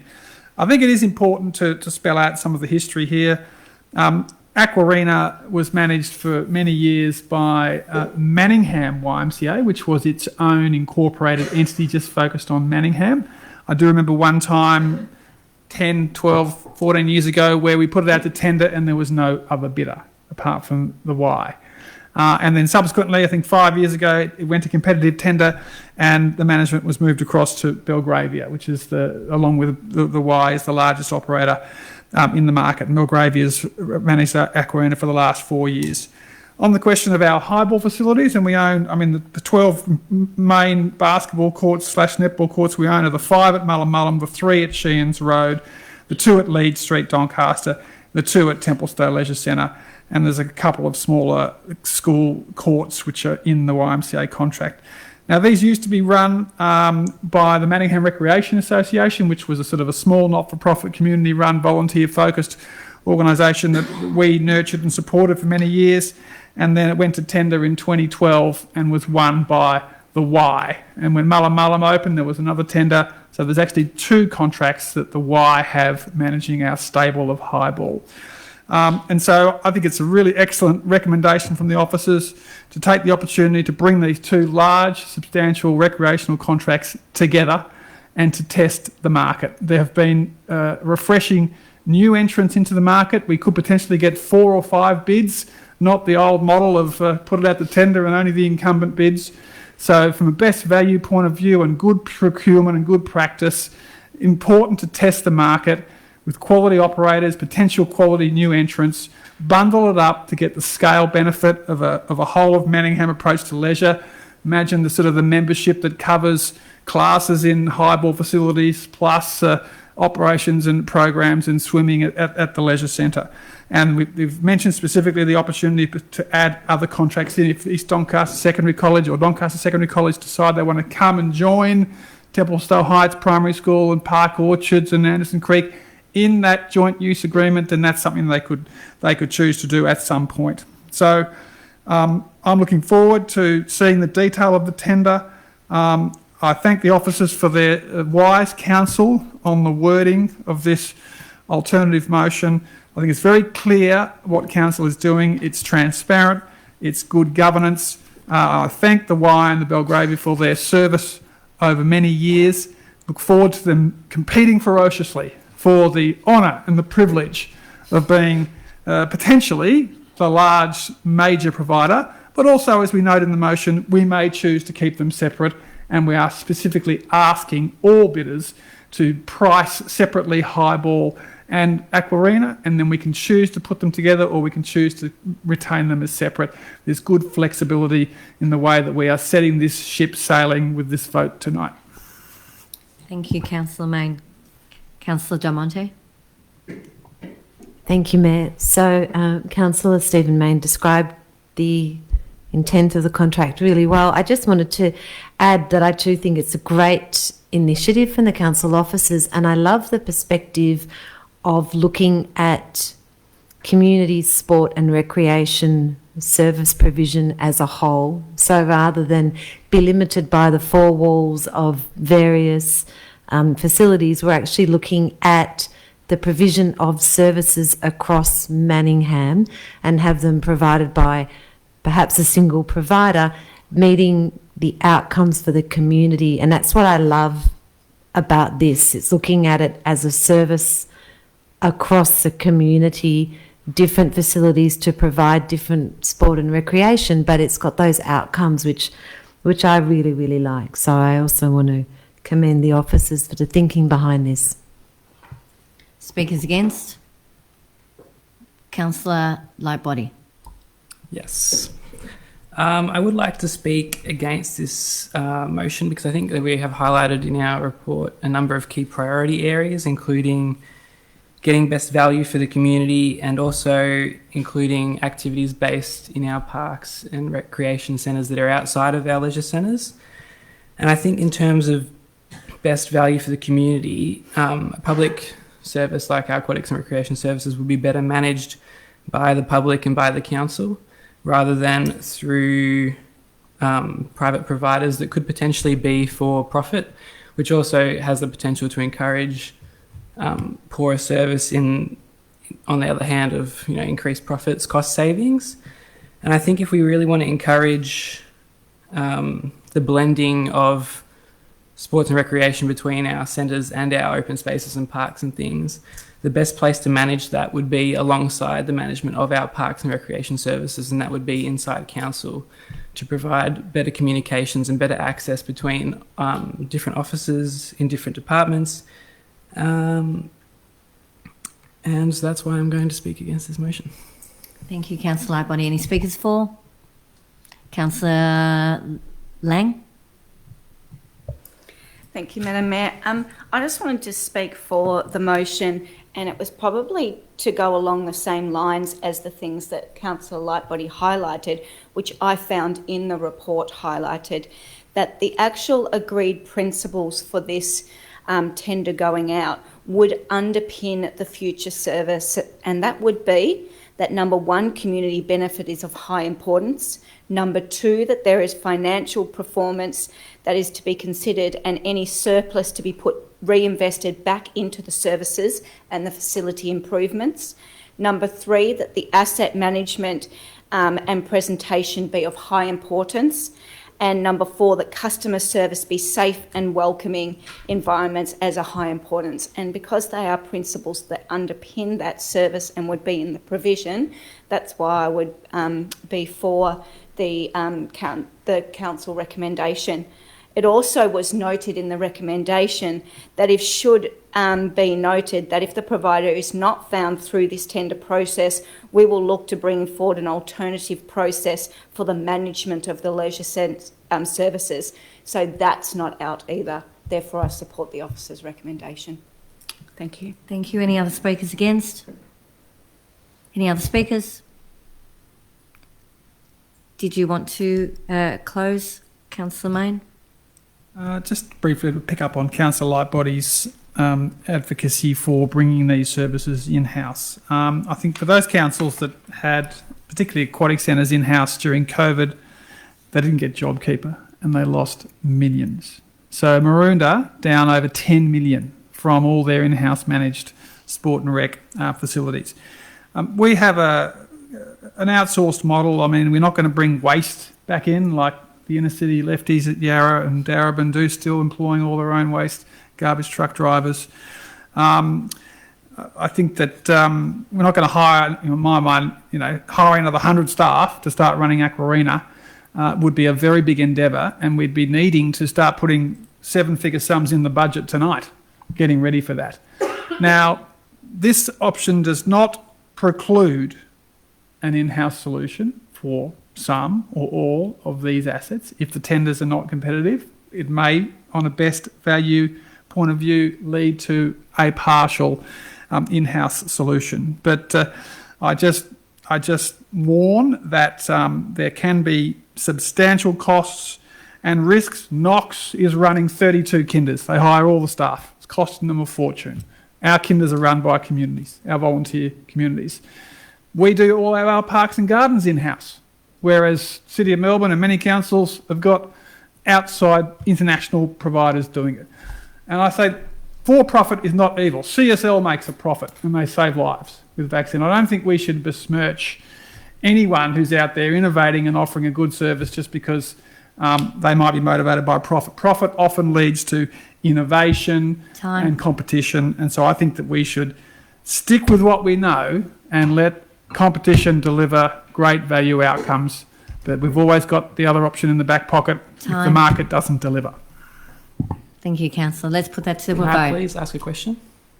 Or is that? He's closed. Okay. Closing remarks. So let's put that to a vote. Those in favour. So, Councillor Stephen Mayne, Councillor Chen, Councillor Conlon, Councillor Goff, Councillor Del Monte, Councillor Lang, Councillor Laura Mayne, Councillor Kleinert. Those against? Councillor Lightbody. Carried. Item 11.3, Draft Wonga Park Reserve Master Plan. Do I have a mover? Madam Mayor, I move the motion. Councillor Lang. Be adopted. That the recommendation be adopted. Thank you, Councillor. Seconder? I'd like to second that. Lightbody, Councillor Lightbody. Thank you, Councillor Lang. 5 minutes. Thank you. Thank you, Madam Mayor. Councillors, I do apologise for having some notes, but I do want to make sure I get some important details around the master plan. I just wanted to say this master plan is important.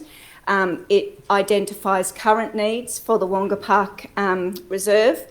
It identifies strategic future direction for the reserve, and it also supports our community's health and wellbeing. This is a valuable council asset, and it is one of its kind in this district, with it being the only flat available space for passive and active use in this unique suburb of Manningham. The Wonga Park Reserve Master Plan ensures the capacity of this facility is maximised in line with our policies, our Active for Life recreation strategy and our outdoor sports strategy. External consultants were engaged to develop the Wonga Park Reserve Master Plan, and they were given key objectives, and excuse while I read those. That was to create a clear vision and plan for the future of the infrastructure and development, including a focus on providing compliant infrastructure, to identify risks and provide recommendations to Council on how these risks can be addressed, to undertake an assessment of the flora and fauna of the park and the strategies to protect and enhance the park, to identify opportunities to improve the visibility, accessibility and connectivity of the park for residents' use, and to provide strategic and justification for actions for future capital upgrades and programs, and with it develop concept plans. So in that came 85 low, medium, high recommendations for the reserve. These were categorised in 9 main categories. I've given them all a little label for our entertainment. So to improve access between the ovals, between ovals 1 and 2 and around the reserve, and I call that accessibility. To reconstruct the ovals 1 and 2 for better turf, drainage, surface and size, I call that functionality.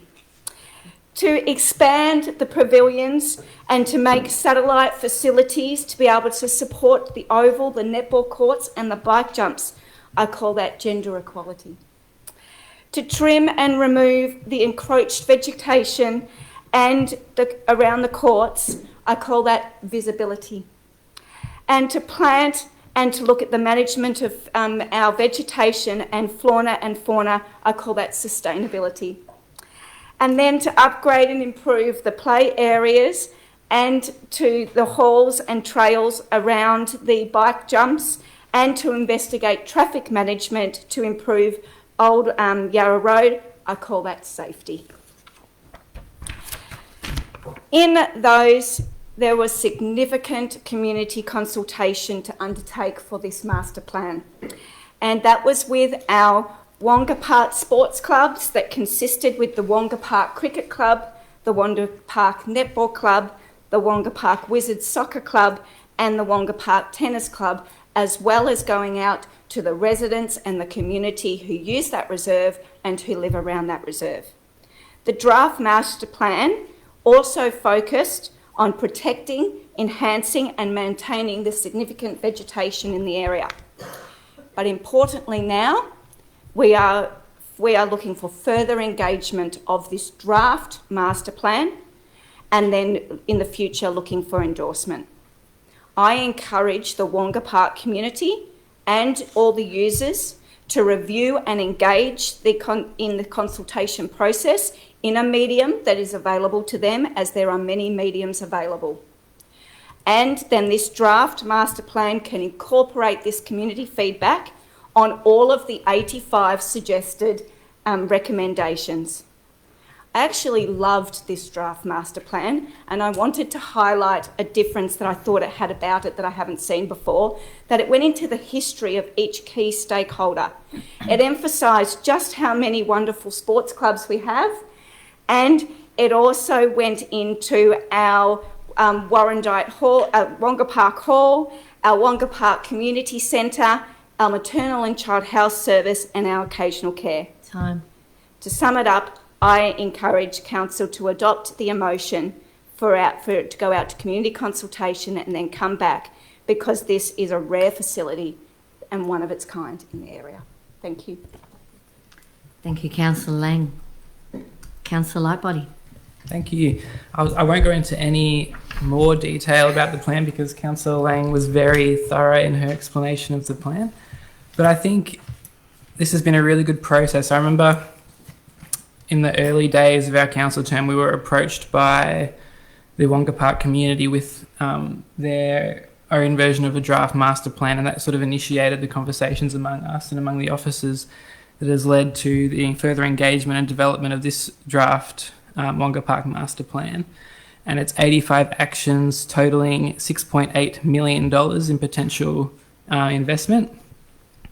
And I look forward to not only the engagement that's about to happen, but also the continued advocacy of the Wonga Park community once the final draft has been approved and endorsed by council. And I think they've shown that they are really strong advocates for their community and their facilities. And I look forward to continuing to have all these conversations with the Wonga Park community. Thank you. Any speakers against? Any other speakers? Ooh. Other speakers? Yes. Councillor Conlon. Yeah, I'm not sure if I'm speaking for or against, but I guess I am concerned about the impression that people might have by this draft master plan going out, that it's a done deal. If the issue is not so much the planning, the issue for us is going to be deciding how much to spend on it and when to spend on it. And in 11.4 is a similar boat. We have a lot of master plans.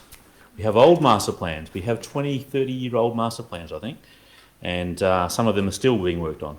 So my guess caution to the public probably, and to fellow councillors, is to let's not give the impression that this is going to happen overnight, even after the consultation. We have to find the money.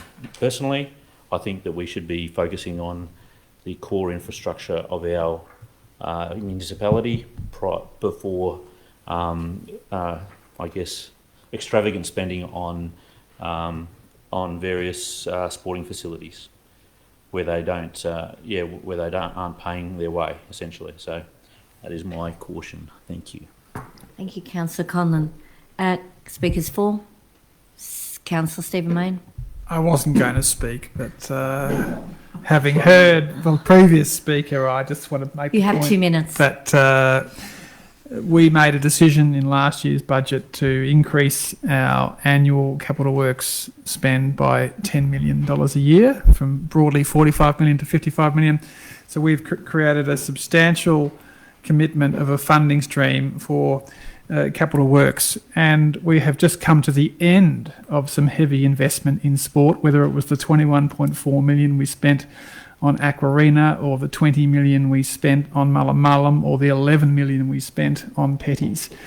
It's looking fairly threadbare, I would argue, in terms of big lick sporting investments. You might be doing a baseball pavilion for south of 3 million, but relative to many of our neighbours, and the 90 million at the Kew Rec Centre, and the 50 million that they're doing at Dandenong on an aquatic centre, and Kingston and Mordialloc, 50 million, we do have the capacity to fund relatively modest master plans for the likes of the Wonga Park community, which have long been neglected because they weren't part of Doncaster and Templestowe, and this poor cricket club is still paying for their own maintenance themselves. Council is not mowing their lawns, like for every other sporting club. So I don't want to leave unchallenged this idea that people shouldn't get their hopes up, and that master plans are written about but not funded. We have $95 million in the bank, $2.3 billion of net assets, and we do not have a large number of big items such as aquatic centres or MC squares in the program, and we can afford to fund this plan.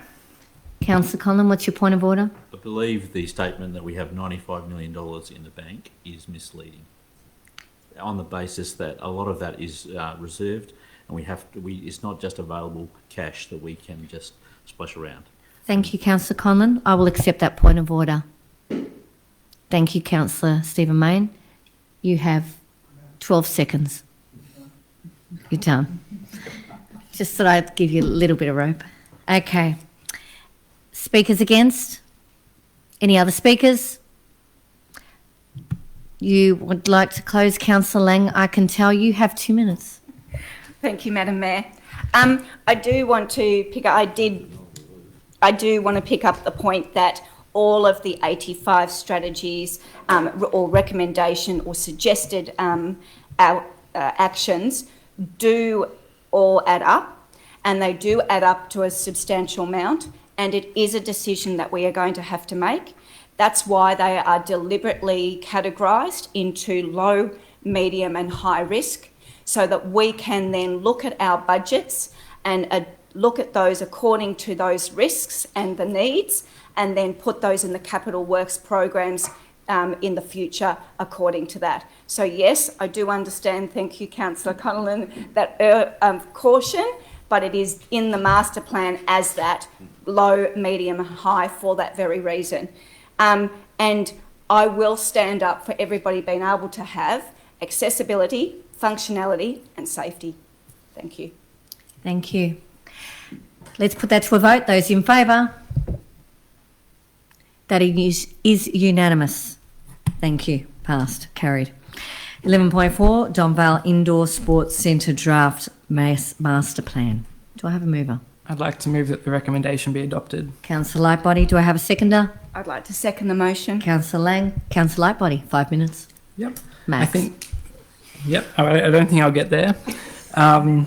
I think this, similar to our previous item, is a master plan for a recreational facility, this one in Donvale. And I think something that's really come out of this process through the engagement that's already happened prior to us putting out the draft is that this centre in particular is home to our gymnastics club within our local government area, and is one of the largest in the eastern regions. And this sport in particular is a sport that I think is really important, as someone who participated and coached gymnastics for a number of years.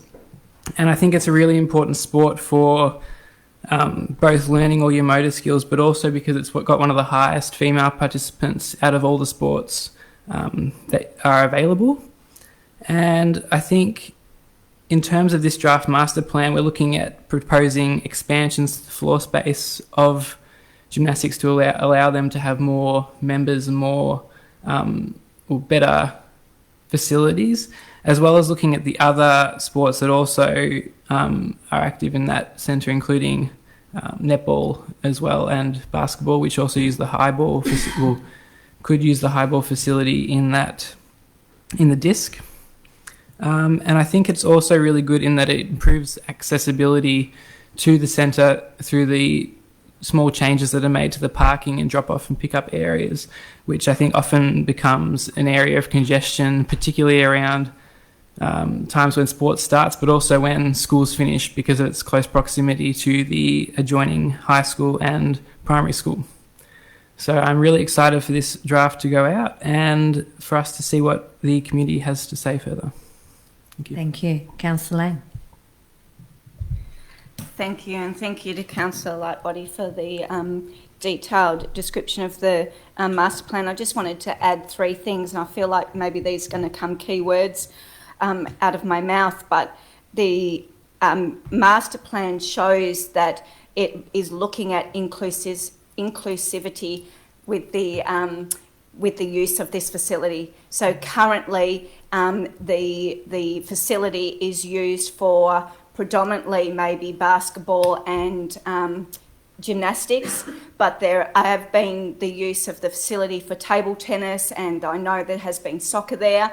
And so the master plan is looking at all the future uses that our Manningham community may need, and being able to do the required works plus future direction for the facility so that other sports and other opportunities can be included.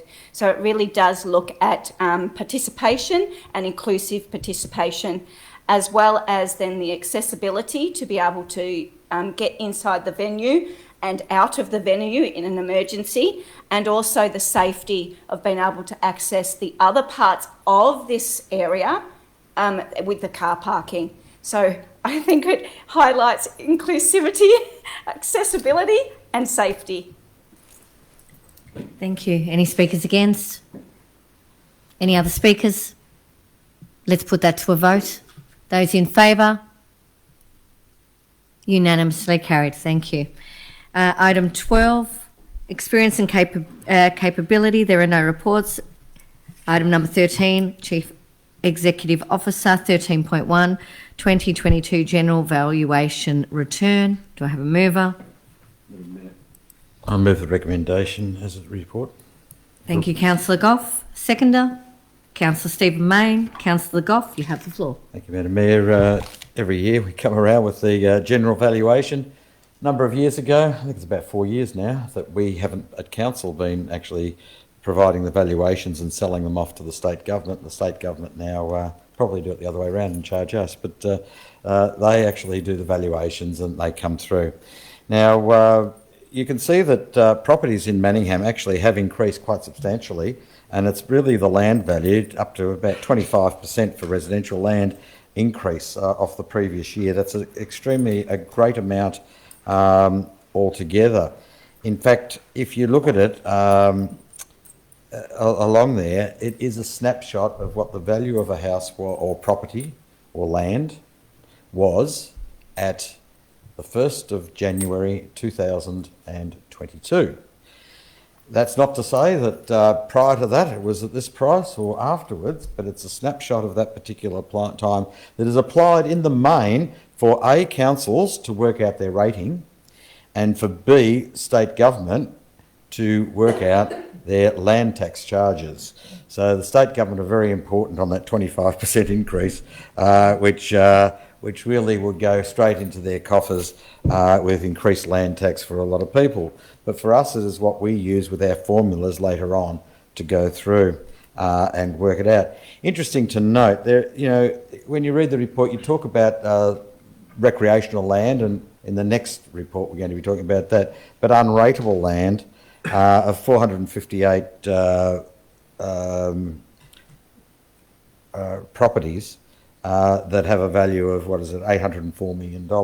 And I assume that that is made up of state government land, schools, probably religious places, churches and places like that are not paying levies on rate levies. But indeed, I suppose it's looking at these particular prices. Now, the thing to us at Council is that since the start of January, a lot of things have had around the world, and I'm sure that people will be questioning the valuation coming, because they're going to be looking at their houses and things into the future. And that's been happening because we are doing the valuations every year.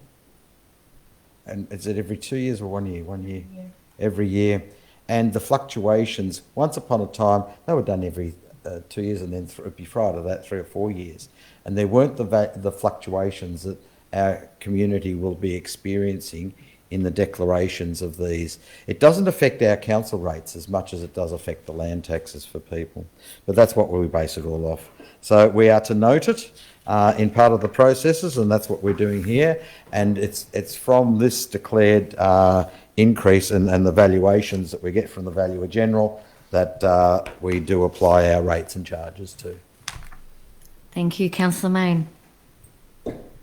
Thank you, Madam Mayor. So I always find this data quite fascinating. 93% of our rates revenue is from residential. I don't think there'd be another council in Victoria that has that high proportion. Then you've got 6% commercial, 1,829 properties, and our tiny 139 industrial properties, less than 1%. Industrial rates revenue down from 330 to 285,000.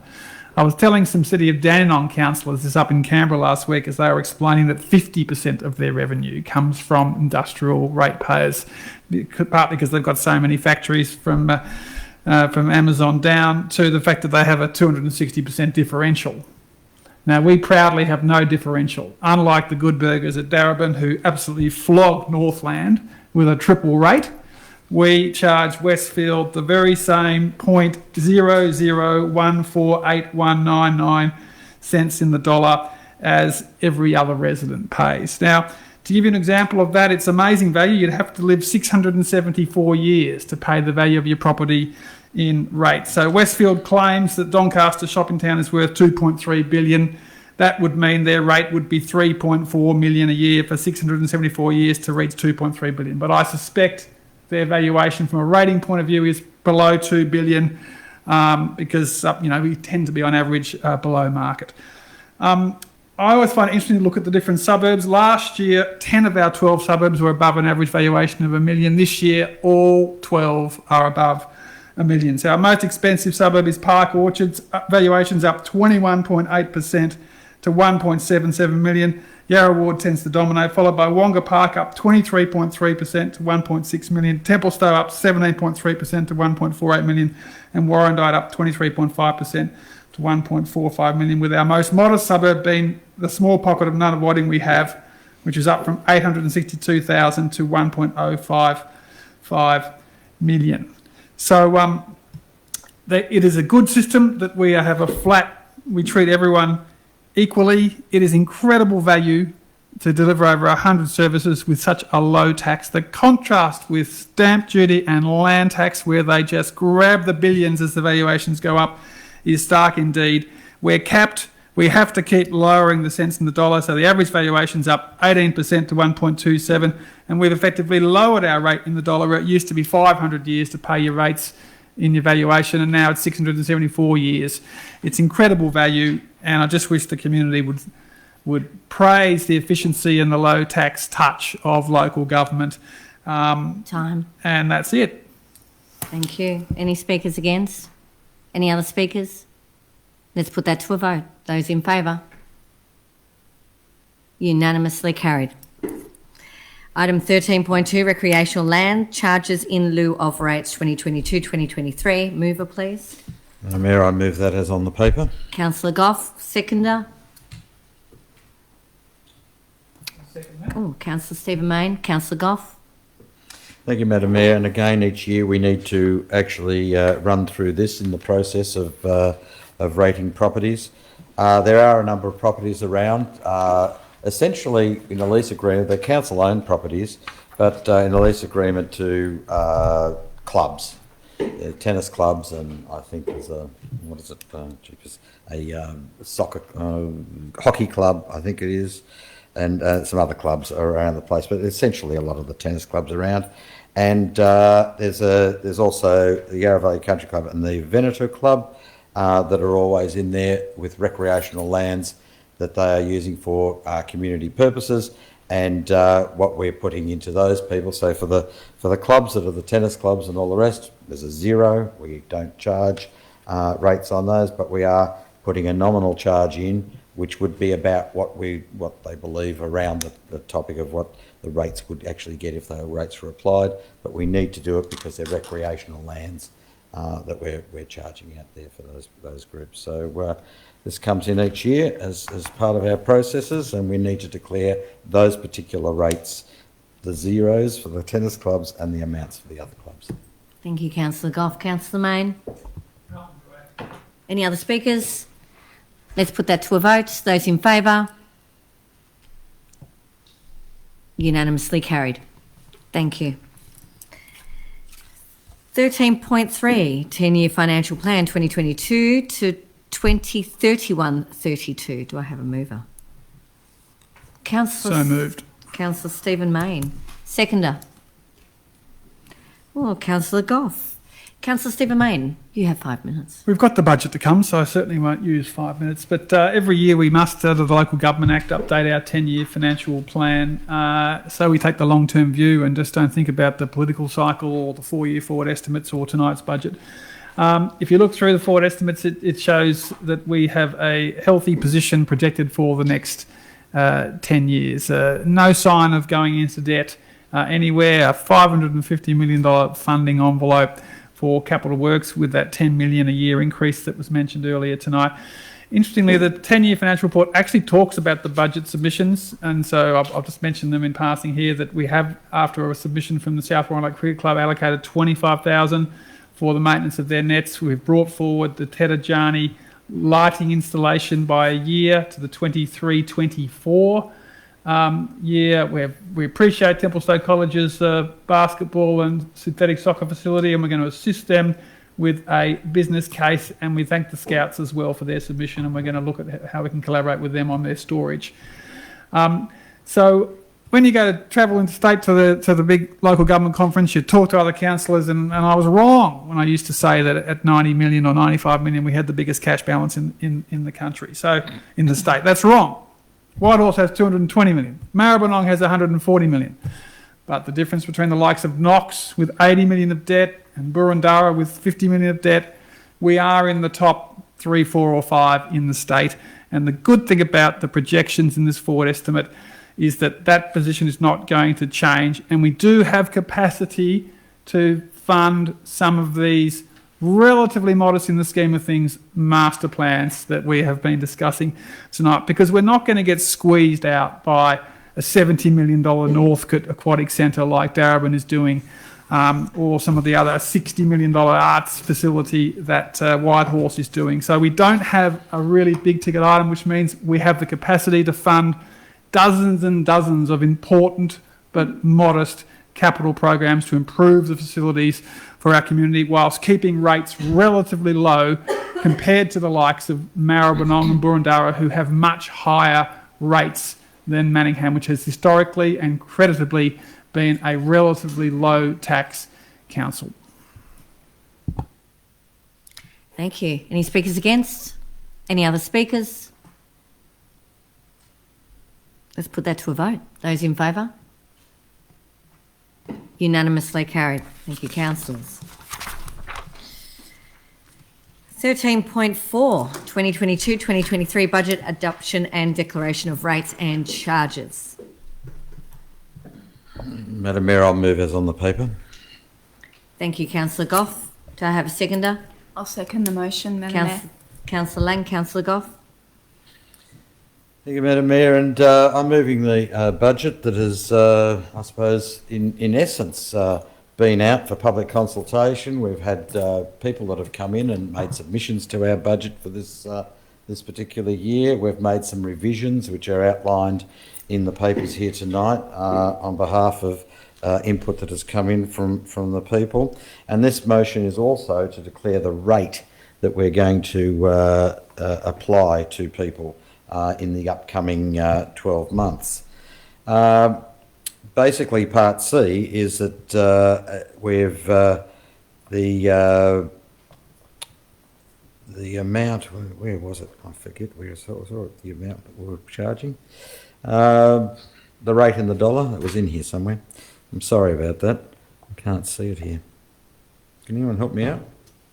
Anyway, I'll get to that in a minute. The particular thing is there is something that I do need to put everyone's attention to, and it's actually on page 364, and that is the operating budget financial forecasts have been updated. There's a grant from the state government for a program that they're putting in, a free from violence program, and the state government are not funding that, and therefore that funding won't be appearing in our documents. But with all of the things that are going on in our world, important things that our community will want to know, that is in 22-23, our fees and charges are going to be going up at a 2.5% from the previous year. The rate cap and the average rate will be going up at 1.75%. That doesn't mean that people's rates will only go up 1.75, that is the average. And the other thing is the waste service charge that we are applying to this is important to note, will be going up at 3.5%. And that's going to increase by that. Now, bear in mind that we have had major increases in the state government landfill levy. 60%, it says here, last year, and this year I think it comes out to around the 18% mark that is going up. But that has forced us to increase our bin charges by that 3.5%, which will be going out to the people in our community. I could go through a whole lot of the major projects and major initiatives that we've got here, but this budget is, being brought up and put out according to, I suppose, all of our policies, our 10-year financial plan, and it is keeping us in good stead in a responsible budget with good cash flow throughout, and ticking all the boxes that local government Victoria really want to see on a council for it being sustainable and ongoing into the future, and with all of those government's issues. So without further ado, I'll let someone else talk about the major capital works programs or anything else that they want to talk about. Thank you. Thank you. Councillor Lang. Thank you, Madam Mayor, and thank you, Councillor Goff, for your detailed description of the budget. I just wanted to add there's the principles of the budget, that it really is looking at keeping us financially sustainable, living within our means, and prioritising funding, aligning with our council plan priorities and funding projects, so that they are incorporated as principles within this budget too. Thank you. As the seconder of the motion. Any speakers against? I've got a question. So we will stop the debate for one moment. Councillor Goff, your question? Is this the first budget that we've received over $100 million in rates? And I forgot to say it in my speech. I'll refer that to John Gorst, Chief Financial Officer. The answer is yes. Thank you. Any speakers against? Any speakers for? Councillor Del Monte. Thank you, Mayor. I just want to make a really important note that as a council and also as councillors, we were really considering the cost of living pressures that we know a lot of our residents are experiencing. And in fact, our first draft of the 22-23 budget, we had the waste service charge at 9%, and Councillor Goff described why we have that waste service charge. But after discussions and thinking about these cost of living pressures, we've actually reduced that by 5.5% down to 3.5%. And that's actually then council absorbing costs up to $700,000. And I don't say that for council to have a pat on the back, but I do say it because we are very much aware of the cost of living pressures across Manningham, and I want to thank the council officers for looking into that matter. Thank you, Councillor De Monte. So, speakers against? Any other speakers? I'd like to move an amendment.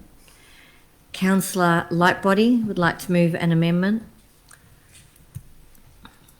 I'd like to add a point after point A that reads an increase to the 2022-2023 budget for the implementation of the Climate Emergency Action Plan from $100,000 to $500,000. Thank you, Councillor Lightbody. Do I have a seconder? Councillor Conlon. Councillor Lightbody. I think this is a really important budget amendment. The initial $100,000 that is in there is a placeholder amount of money for the implementation of our Climate Emergency Action Plan, as it is not currently endorsed by council and is out for public submission, or it might have recently closed. But it will be coming back to us very shortly, and I think it was very prudent to increase the amount of money potentially allocated to projects within that Climate Emergency Action Plan so that we as a council can really hit the ground running. It is also really important to note that we do have a lot of environmental actions and budgets in other portions of the budget, and they are largely looking at what we do operationally and ongoing changes to how we deliver infrastructure in our community. So by increasing the budget of this individual item, we're actually providing officers the opportunity to look at the draft action plan once it's endorsed and really look and see what they can do in terms of helping our community get their own action on reducing emissions. And because there are a number of initiatives within our currently draft climate action plan that would not only help us as a council get to net zero emissions, but also our community get to net zero emissions by 2035. And I'd like to also jump on a point that Councillor Diamante made about the cost of living.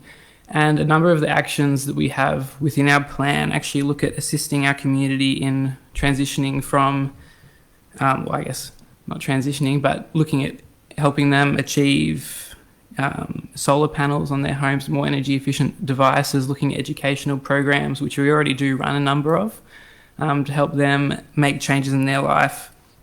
And a lot of those things, such as solar panels in particular, actually would help create a buffer for the community against rising electricity costs, which is a very big issue nationally at the moment. And it also will help people who necessarily don't have the financials to be able to afford that initial investment in investigating ways that they can also get access to programs and infrastructure like that on their homes and in their lives. So that is why I would like to propose this budget amendment, and I hope everyone can support it. Thank you, Councillor. Councillor Conlon. Thank you. Yeah, I think this is a good amendment. Surprising, perhaps, to some that I might be supporting this, but I'll just go back to a decision we made in October 21 around our climate goals. And in that, we point out that we endorse the following leading principles to guide decision-making on actions and implementation. And that is that actions are to be based on best value, be economically prudent, environmentally viable, and technically proven. And so I'm happy to endorse this because we've already put the conditions in there, councillors, about what the sort of things that officers may propose in terms of spending this extra money. But the other thing, it is just a budget item. And I'm thankful that that our CEO understands that something in a budget, just because it's an item, doesn't have to be spent, or it might need to be spent more. We don't, hopefully, like I know some people who do work for government authorities, and it's always a very rewarding time of the year coming up to the end of the financial year, because all these government authorities want to get rid of their money. They've got to spend their budget, otherwise they don't get it again. That's not how we operate here at Manningham. If it doesn't get spent on something that is economically prudent, environmentally viable, technically proven and best value, then it won't get spent. I have full confidence in the officers in terms of that. So I am happy, and I think it is, as Councillor Lightbody has pointed out, there is an opportunity. There's always opportunities to really, I guess, that might come up if we are armed with a budget. We don't have to go through that debate of it's in the budget or it's not in the budget. It's just a fact of, hey, this is a great thing we could do. For example, the VECO, I'm going to repeat it again, the VECO agreement that we signed as councillors. We are now in a great position. Everyone else is paying this exorbitant amount for their power if they're going through a normal retailer because of the lack of dare I say it, fossil fueled power, because of generators being shut down, etc. And I think something like that for our community would be a great initiative that we could do, but it will take money. It's going to take an investment, and these sort of things take investment. So and I appreciate that it's an open-ended. It's just a budget item. We're not directing the officers into what they should spend it on.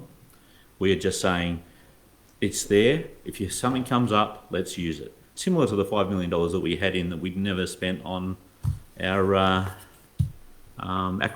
property acquisitions last year. So I think it's viable. It's valid to put it in here as a budget item. It is just a budget item. Thank you. Thank you. Any speakers against? Councillor Del Monte. So, Councillor Lightbody and Councillor Conlon both raised some really valuable points. My reason for not supporting the amendment is that we have a climate emergency action plan. We have agreed on emission dates for the council, and we've agreed also for the community. The council officers have done a good job in costing that plan, and I'm unsure what the additional budget item does. Are we saying it's going to speed up us meeting those targets? I'm not sure why we're asking for it when we've got a plan, we've got it costed, we've got targets. So I don't support it. Speakers for? Councillor Stephen Mayne. As we heard earlier, usual practice is we work up the plan before we have a budget. So with DISC and with Wonga Park, if you look in the budget, there actually isn't much in the budget for either of those master plans. But we declared an emergency. This is a massive issue, and we are at the midpoint where we've gone out with our draft plan, but we're not going to come back with it until August or September. Some of us have been hoping for more ambition than only $100,000 in the budget, and this is the moment where we fulfil that ambition and we send a clear message to the officers that this council is serious when it declares an emergency, and we're going to front run the budget and provisionally put in an extra $400,000, and we want you to grab that and run with it. We're not picking winners or projects in particular wards or particular, whether it's solar or whether it's electric vehicles. We are saying here is a funding envelope. Now go and do the serious policy work on value for money and practical timetable.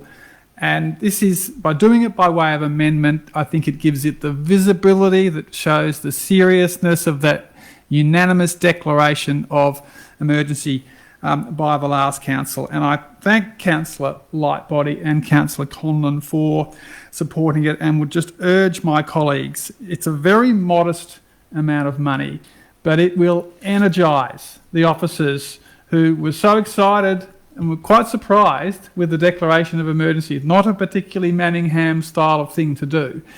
And now to have us come out and reach in and say, we're serious. We've actually given you another $400,000 now. Go away and do the work. I think it sends an excellent message. And I just ask councillors to support this amendment. Any councillors against?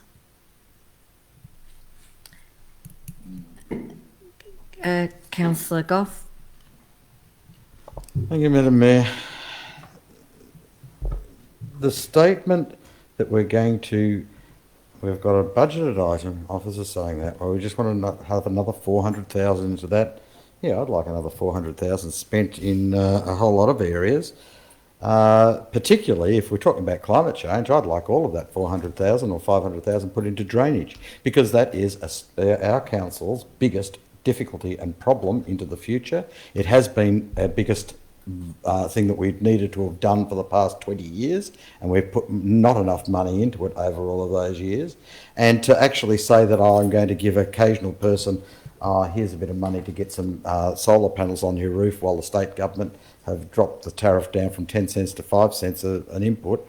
Look, you're lucky you've got that, but sorry about you other guys. If we're looking at climate change, one of the biggest things that's going to happen, from what I'm told by everybody around the table about our climate change, is these massive storms and change of weather that are going to put our drainage infrastructure into panic. And we already know we have the worst drainage in some of the suburban areas of Melbourne, and we need to spend money on it. So perhaps it should be going into that, or to any other pet project that I want to think up in the last few minutes. We're putting something up here for 400,000 as if it's nothing, and it's very easy to spend other people's money. It's not other people, it's our ratepayers' money, hard-earned money, that is just being able to put, 400,000 for something, we don't know exactly what it is, but it's a good idea because we declared an emergency. I'd like a little bit better out of this council, and so therefore, until I find out exactly what things are going to be done, I'm not happy to allocate any money for it. Thank you, Councillor. For? Any speakers for? Okay. No. Nope. So we're going to put this to a vote. Right. So those in favour? Councillor Stephen Mayne, Councillor Lightbody, Councillor Conlon, Councillor Laura Mayne. Those not in favour? Councillor De Monte, Councillor Lang, Councillor Chen, Councillor Goff, Councillor Kleinert. Failed, not carried. So we're going back to the original budget. So,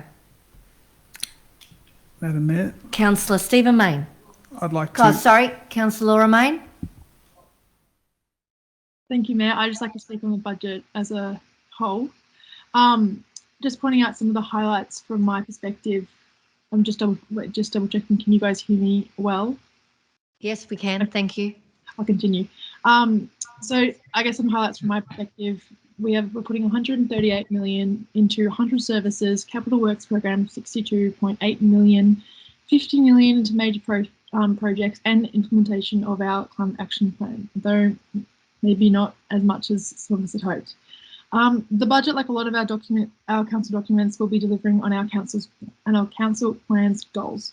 So for the budget, that's 37 million on our healthy communities. Some of my highlights included improving access to support for young people, investing in our community facilities, and implementing our Reconciliation Action Plan, which we passed a few hours ago now. 19.3 million to livable places and spaces, including adopting our livable city strategy, delivering our Transport Action Plan, advocating for NEL, and continuing on higher level facilities.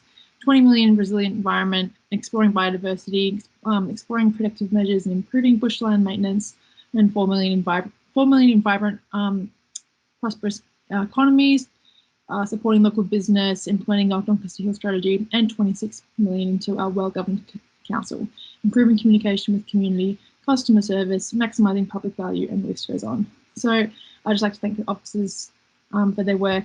Looking forward to seeing all action, and I'll let the other councillors continue on what their agendas. Thank you. Thank you, Councillor Laura Mayne.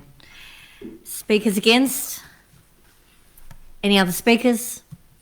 I'd like to propose one final amendment to the budget, Madam Mayor. Councillor Mayne. And that is second amendment, and allocate an additional $750,000 for investment in sporting facilities spanning lighting projects off the existing program, which can be brought forward, and investment in netting infrastructure.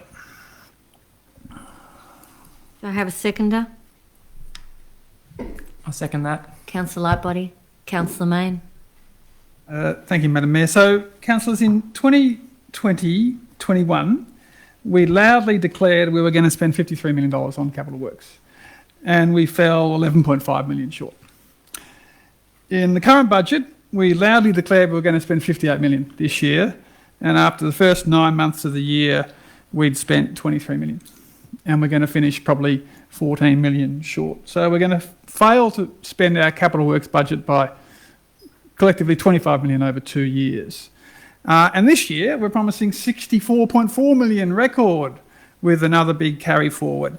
And one of the challenges has been that big projects are getting expensive. There's delays, there's COVID, there's supply chain issues. And we actually should get focused, I think, more on smaller projects that are easier to deliver, better value for money, more nimble.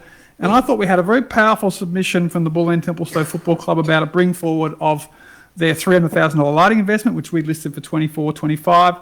It was good that we've proposed bringing it forward to 23-24, but this amendment gives the officers the ability to start work. We have 30 items of lighting on our future program, but only 2 are proposed for next year.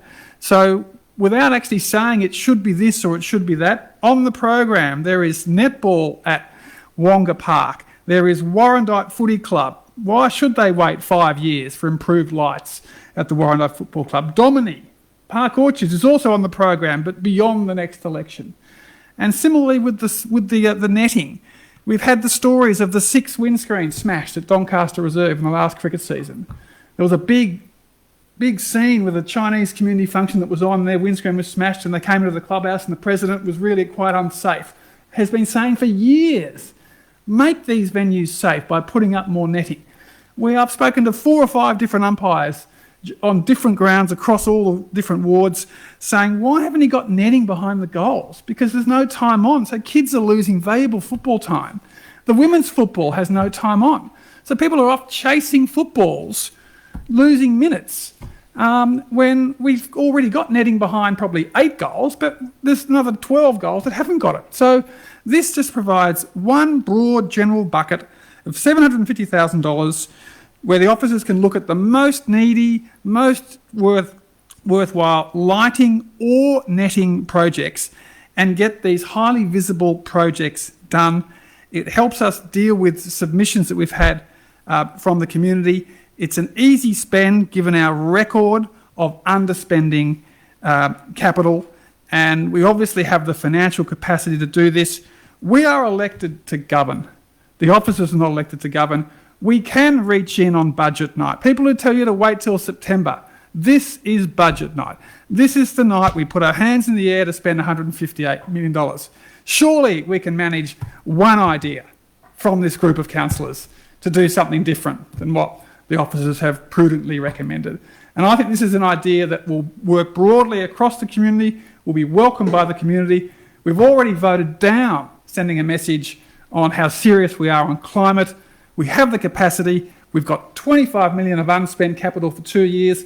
This is a modest amendment of 750k, and I'd ask councillors to be bold and show that we can make decisions to deliver on community expectations. Thank you, Councillor. Councillor Lightbody? Nothing to add. Thank you. Speakers against? Question? I'll stop the debate for the question. I just want to know from officers, the $25 million that we haven't spent, or the $14 million, did I read that they're committed things that we're going to be actually finishing off in the next few months because of after the date? I'm just getting a bit confused here because figures are being thrown around as if we've got all of this. Have they been actually engaged and are going to be actually spent? Thank you, Councillor Gass.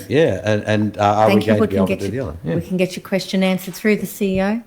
So the figures referred to are the underspend in a given financial year. They are carry forward amounts and they are committed amounts. So, the underspend that we have in in a financial year is at a point in time. So this financial year, we close it off in a week or so, and some of those bills will fall due in the following financial year. But, they are underspends in that given financial year.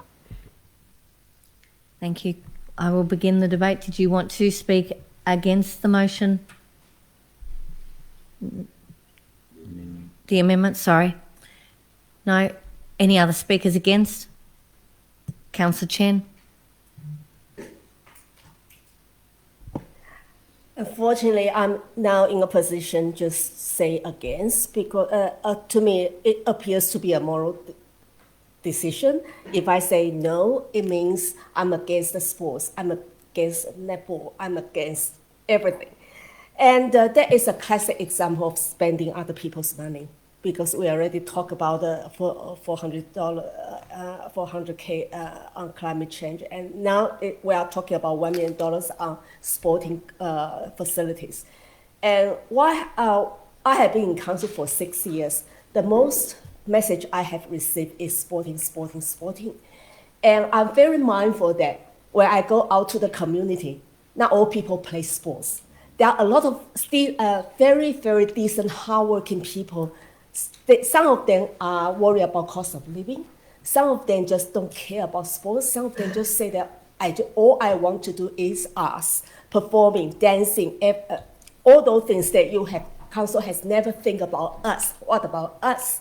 So I am in my whole conscience tonight, not in a position to say, I want to spend ratepayers extra money on budget night because I'm in favor of sports, but I could not do that in my, that I can put my heart and soul that I'm all against for it because there is other people's money. And if I can spend the extra $1 million, forgive me, I would like to put on the footpaths because footpaths only have $4 million. Well, how come they can't have extra million?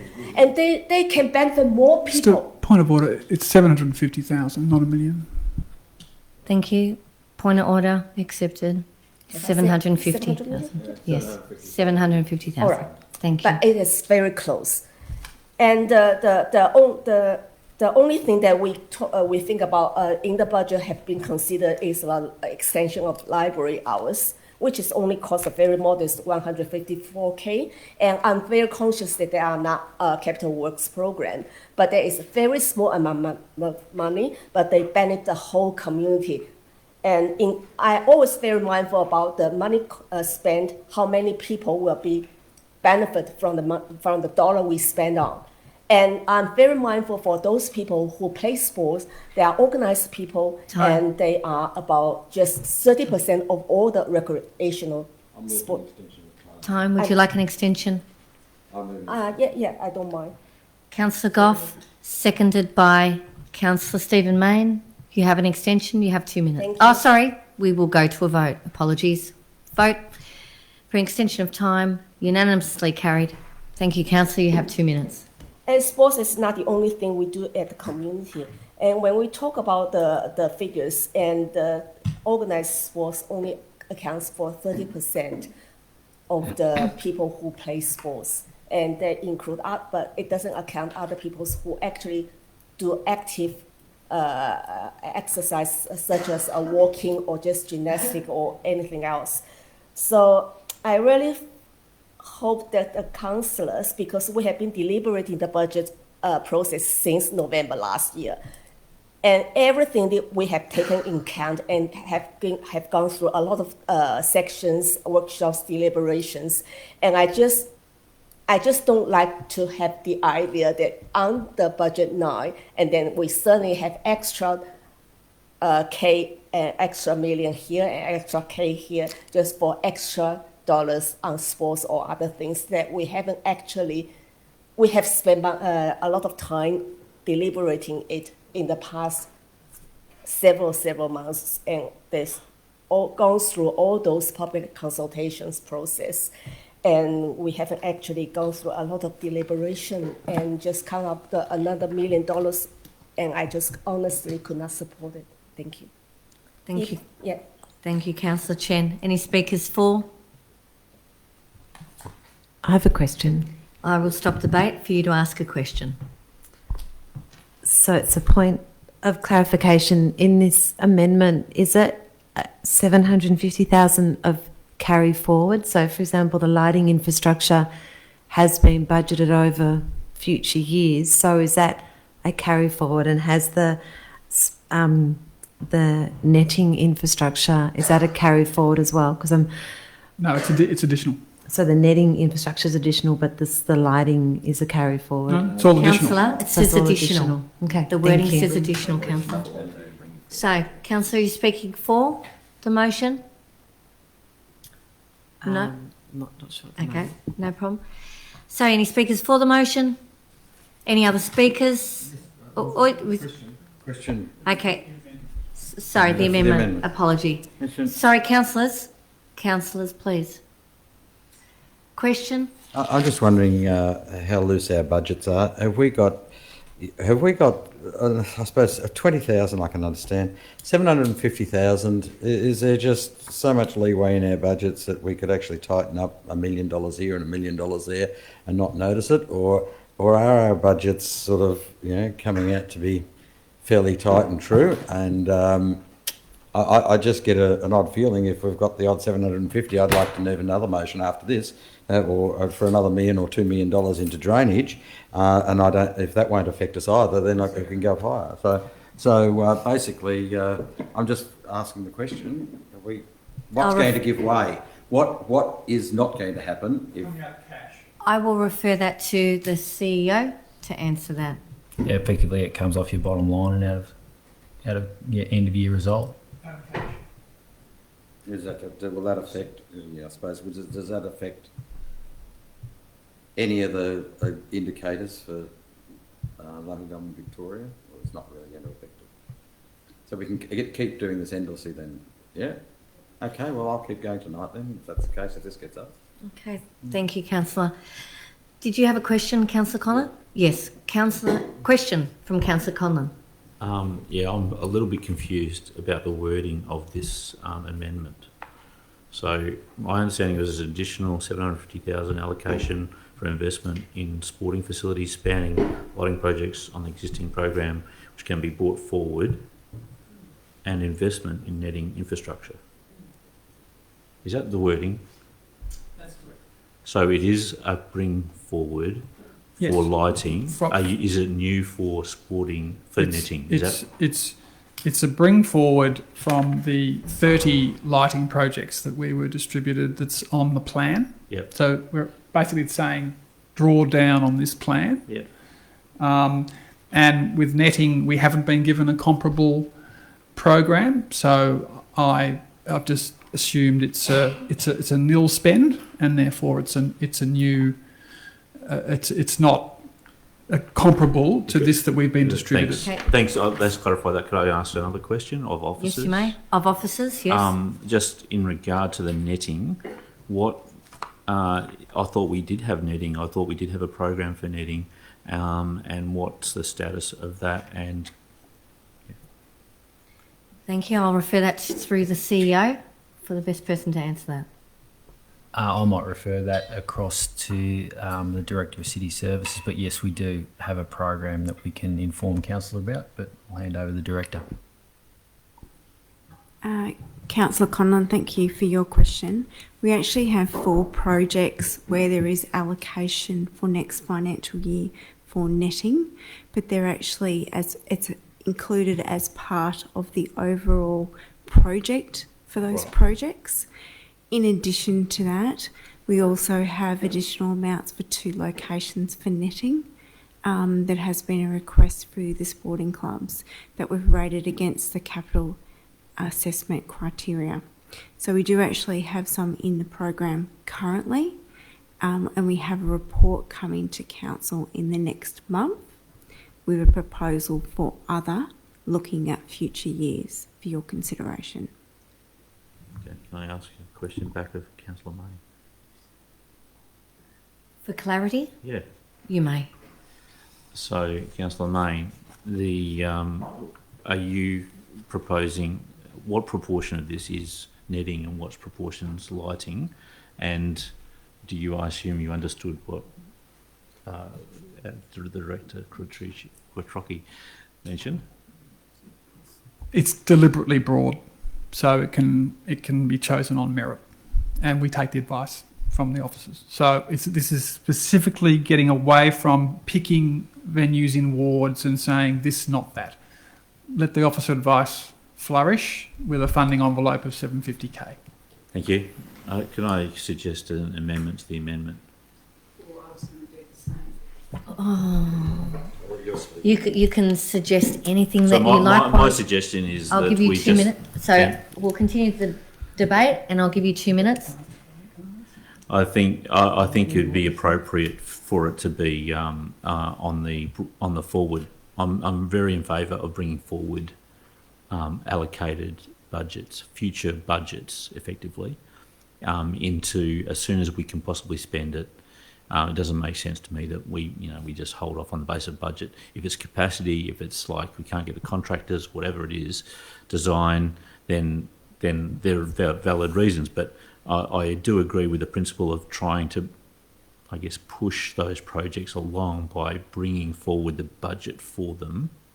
I'm not particularly in favour of supporting new money. So if the councillor can come up with an amendment, I'll be happy to support it. Ready to go for you, Councillor Coleman. So the amended motion will read an additional $750,000 allocation for investment in sporting facilities spanning lighting projects and netting infrastructure on the existing program, which can be brought forward. I support that. Does the seconder comfortable with that? Yep. Okay. So Councillor, I'm going to get you to write that down on a separate piece of paper. Councillor Stephen Mayne, we'll just for a second. It's just the movement of 2 words. It's just the movement of 2 words within what everyone's got in the blues. I've already written down. I'll read it out again. So it's an additional $1 million allocation. So $750,000 allocation for investment in sporting facilities spanning lighting projects and netting infrastructure on the existing program, which can be brought forward. So governance, do you have that? We'll just So it wait. could be brought forward. Can we just wait for a second?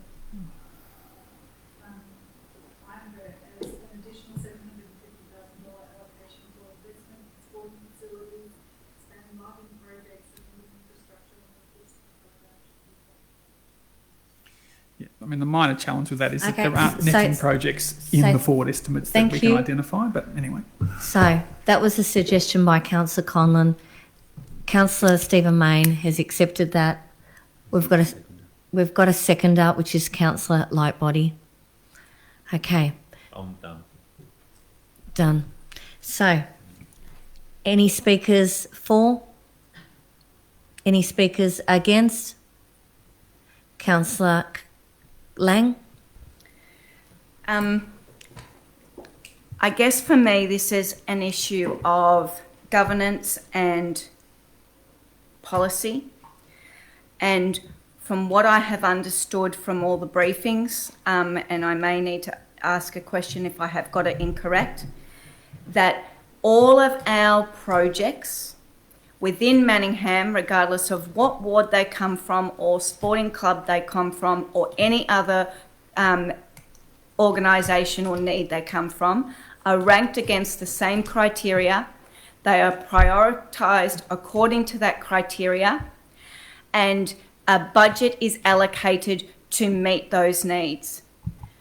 If something holds a budget or a project or a need on that priority list up, it still happens as soon as resources allow it to happen. So it's not the budget that's necessarily holding it up, but it's the other resources, maybe other infrastructure or other works that need to happen, or contractors or materials. So from what I understand, all of our clubs, lighting, netting is all ranked the same, is prioritised against criteria. It is fair, it is equitable, and it will be done according to that ranking and to the best of our ability as soon as possible with our resources. Thank you, Councillor Lang. Question, Councillor Conlon. Do Would you like to put on your mic, please, Councillor? Sorry. Thank you. For governance. My understanding of the amendment proposed by Councillor Stephen Mayne is that it's not about reprioritising anything above any particular list. It's about where there is an issue of budget being down the track as a reason, part of the reasoning for it not being done. This amendment is trying to say, well, let's bring the money forward so that that restriction of a forward budget, of it being in a forward budget, is not part of the reasoning for the officers. So for governance, is my interpretation of what we're proposing here correct? I'm going to get the CEO to answer that one. It probably is one for me to answer. So the answer to that is you're effectively allocating an extra amount of money, and the proposition as it stands is that we would look at the program in future years, the projects that are already in the program, prioritise those to fill that 750,000. Obviously, that then frees up capacity in future years' capital programs, but you're spending an additional 750,000 proposed in the next financial year, but we're focusing in on projects that we are already aware of and have already prioritised. Thank you. So just in light of that, I note that Wonga Park Reserve Netball Courts is ranked 6th on the list, but it's the 24-25 years, so it probably goes beyond the next council election. So if we vote tonight now to add a $750,000 funding envelope for this category, does that mean that effectively there is a chance of getting cracking on the Wonga Park plan before the next election? Because it is ranked number 6 out of 30 at the moment, but falls just outside this term. Is that a point? Hang on one moment, please. Thank you, councillors. A question has been asked and the CEO will answer. Yeah, look, the reality is in those following years, there are always new projects that come into the equation in any given financial year as well. So we have new asks that come in along the way. So whether that specific project comes up in the $55, $60 million project as a priority or not, again, will be dependent on the projects that also flow through in the next 12 months. We know we'll have additional asks from clubs, etc., that we'll have to rank. So I can't give a specific answer to say that particular project will necessarily automatically flip up the list, because we are always looking at the list and reprioritising.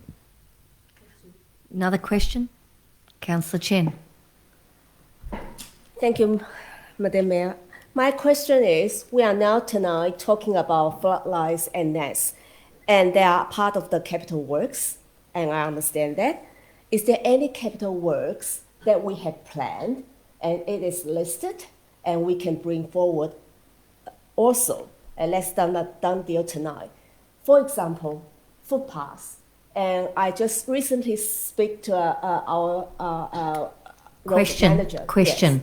Yes, any other projects. For example, roads or footpaths that has been designed. Thank you. So through the CEO? I'm happy to answer that one as well. Look, the reality is what we're focused in on is one category here, or a couple of categories of a really broad capital program, councillor, as you know. So it's everything from footpaths, drains, all the way through to other pieces of equipment and the like in our public open spaces. So the answer is yes, there are a range of different projects that we've got in outlying years in different categories. Thank you. We will enter back into the debate. Any speakers for? Any other speakers? So let's put that amendment to a vote. Those in favour? Councillor Stephen Mayne, Councillor Laura Mayne, Councillor Lightbody, Councillor Conlon, Councillor De Monte. Those not in favour?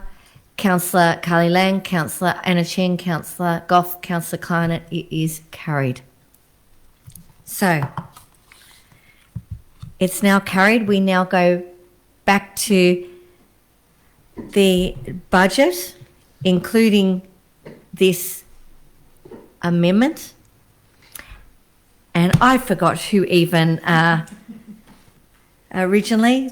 That would be Councillor Goff and then Councillor Lang. So, yeah. More speakers? Okay. So, speakers for the motion? I'd like to speak to the motion. I think it's really interesting. We do spend a lot of money on sports and sport infrastructure, and we've just been able to add $750,000 to that for the coming year. I am very disappointed that we weren't able to increase the $100,000 that we've put aside for the implementation of our soon-to-be passed Climate Emergency Action Plan. And I note Councillor Chen's comments that it's not our ratepayers' money to spend, but it is also not our ratepayers' money to hoard. And I think it is really important to note that we do have a significant balance in the bank. I'm not exactly sure on the figure, and I don't want to get point of ordered on that, so I won't take a guess. But I think, it is important that we do make sure that we do consider all of our ratepayers, and not all ratepayers do play sports. And some ratepayers do really want us to take strong action on climate change, and I'm excited to get onto the climate action plan in the future. I wish we were able to put more money aside for it now. Thank you, Councillor Lightbody. Any speakers against? Any other speakers? Councillor Mayne, Stephen Mayne, 2 minutes. Just thank the colleagues for supporting the sporting infrastructure investment, and I share Councillor Lightbody's sentiments on the climate change vote. But we've had a good discussion. It's a democratic process. It's been conducted in good faith, and it's been very interesting hearing the arguments. I think it's been healthy overall. A couple of points. We've got $250,000 roughly in the budget for the quarry in terms of working out what happens now that it's full. I'm going to put my hand up early for baseball and a second oval for Warrandyte Footy Club, but I know it's going to be fiercely debated. There's a strong argument for industrial, but it's good to see we're putting serious money in the budget to work up the plans for the quarry once it is full. Like Councillor Chen, I'm absolutely thrilled we're putting an extra $154,000 in the budget for longer library hours, competing with pokies venues. And for the first time, we're opening the Pines 3 hours on a Sunday, 1 till 4.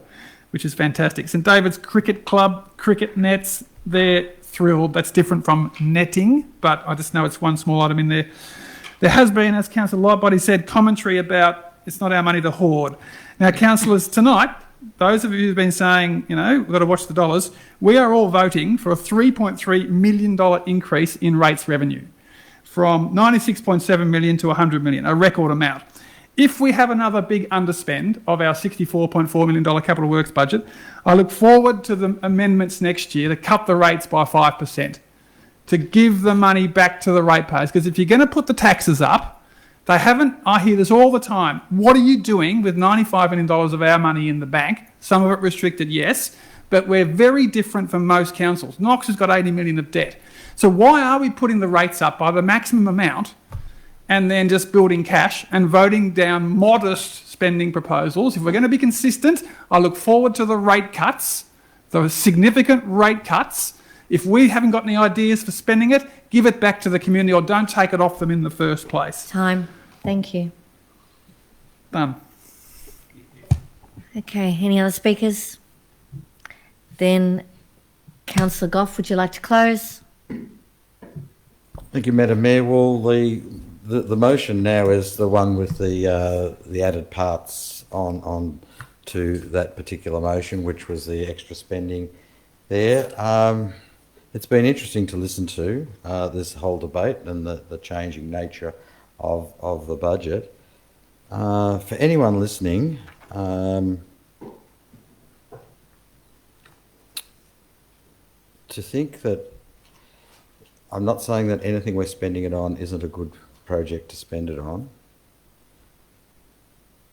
but I'd hate everyone to think that there's such flexibility that millions of dollars at the discussion of a table, after we've come as a group going through everything, in the last couple of days people put in their pet projects. I look at the governance of how we're going to operate in the future, Madam Mayor, and believe me, next year I will have quite a number of things that I'll be placing on here right at the end to put in front of people that really are sorely needed and needed to be spent in our community and have been probably underfunded for far too long. And if this is the mode of operation, I don't think it's good governance. This is new information. This is meant to be a summing up, not introducing new information about new projects and new amendments, and it's all new. Thank you. Yes, I'll uphold that. There was new information. But thank you, Councillor Goff. You have summed up. Let's put it to a vote. Further point of order. I just on that. Is that right? He sat down, but it's like my point of order is misleading information that's just been stated. So can I point that out? If you can point out the misleading, how was it misleading? There was already a point of order, and I ruled that was accepted. That wasn't on misleading. No. What's the misleading part, Councillor? Sorry. Councillor Goff mentioned pet projects. This extra stuff that we've been talking about has actually been spoken about at various SBSs, and this is the decision point. So I don't think it's fair to try and taint people by putting an argument tonight that's about something that we've argued over a long time, and this is the decision point. We should be able to debate it without being tarnished. Thank you. Okay, so hang on. Misleading. Misleading. Okay. All right. Thank you, councillors. Councillors, thank you. I will accept the point of order. I understand what you're saying. That is trivialising a process that has come many times to the council. Councillor has sat down. We're going to take it to a vote. Those in favour?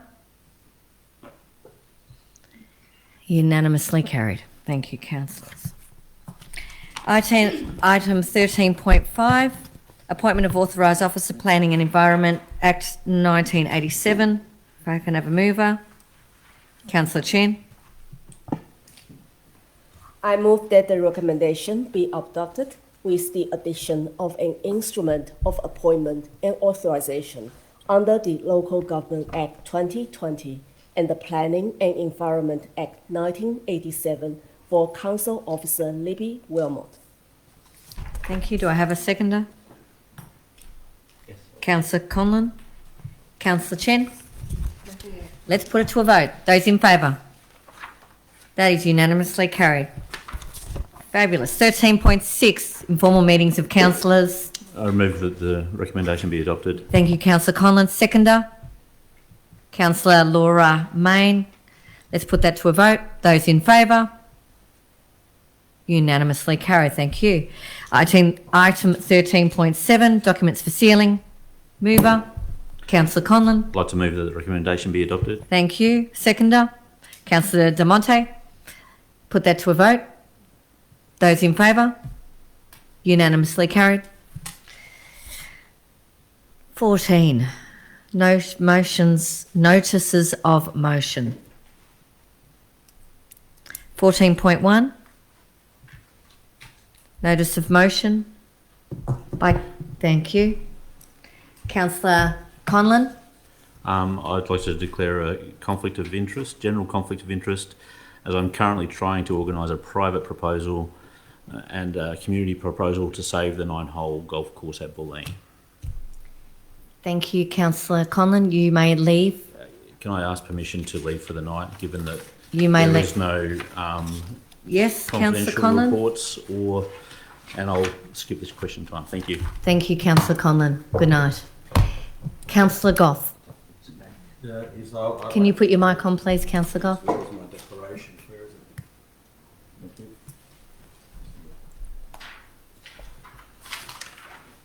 Sorry. Make sure it's Councillor Goff's. Yeah, make sure it's mine.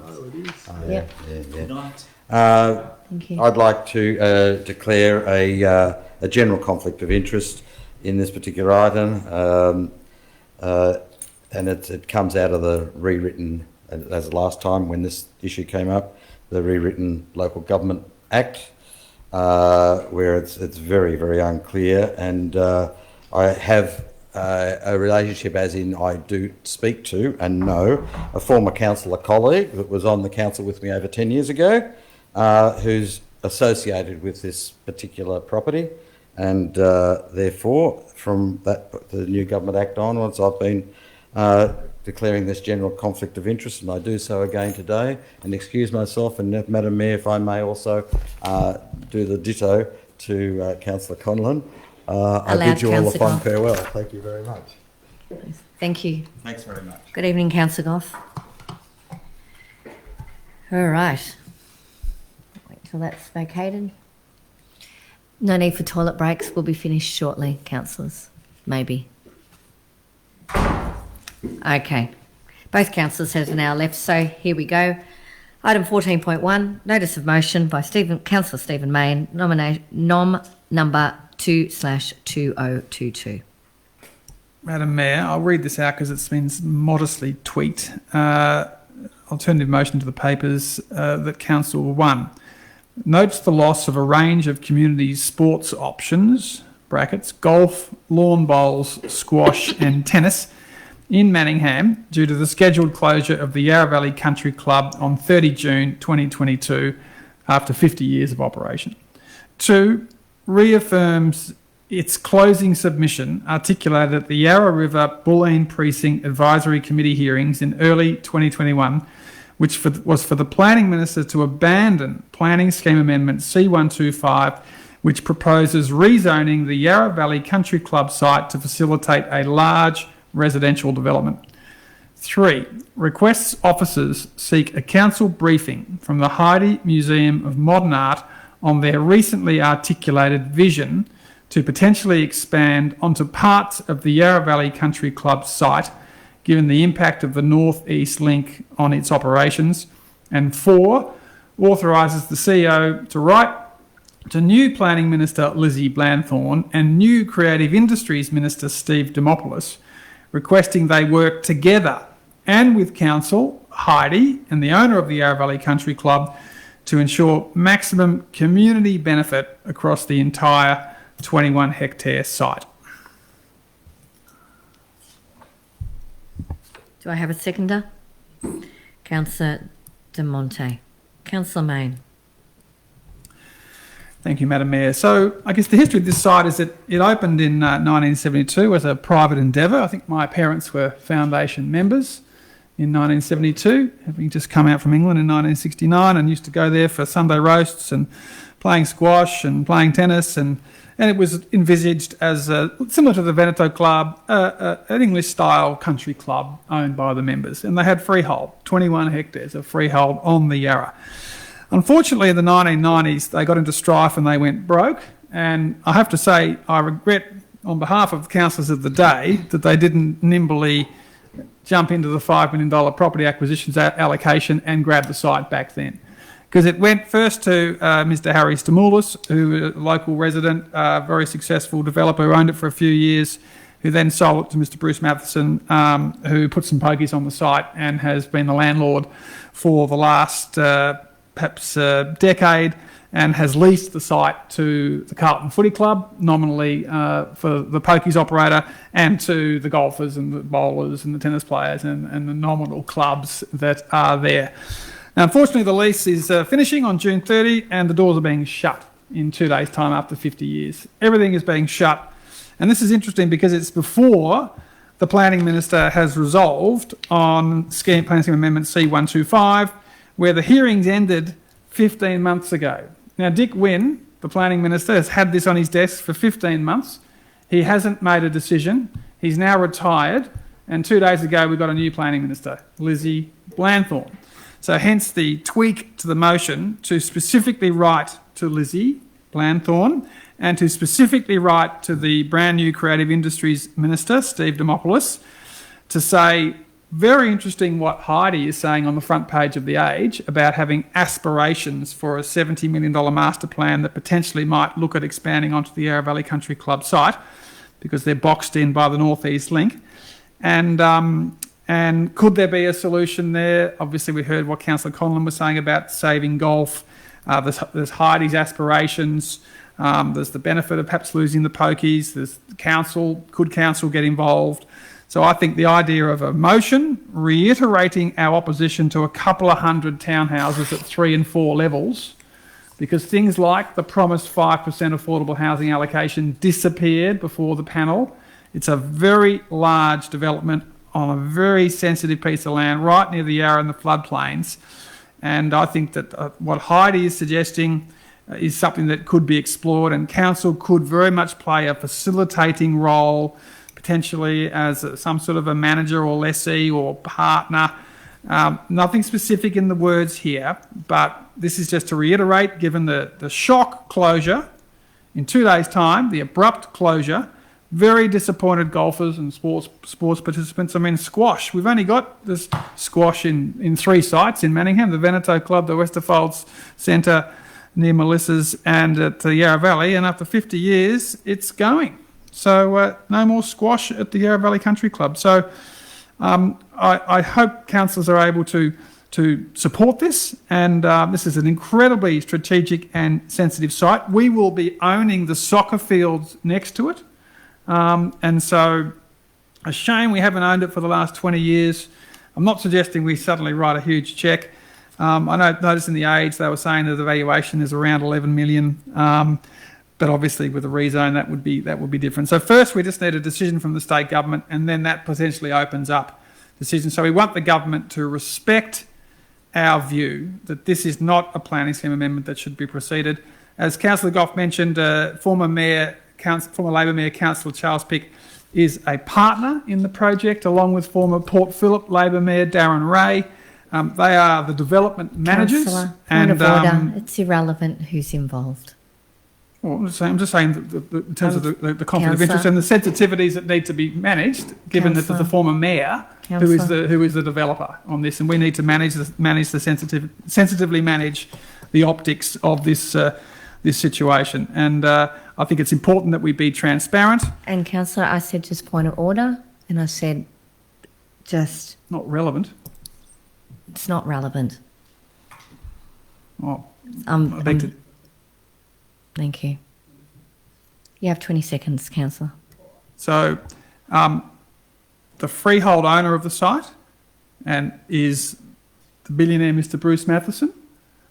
He's he's the largest operator of poker machines.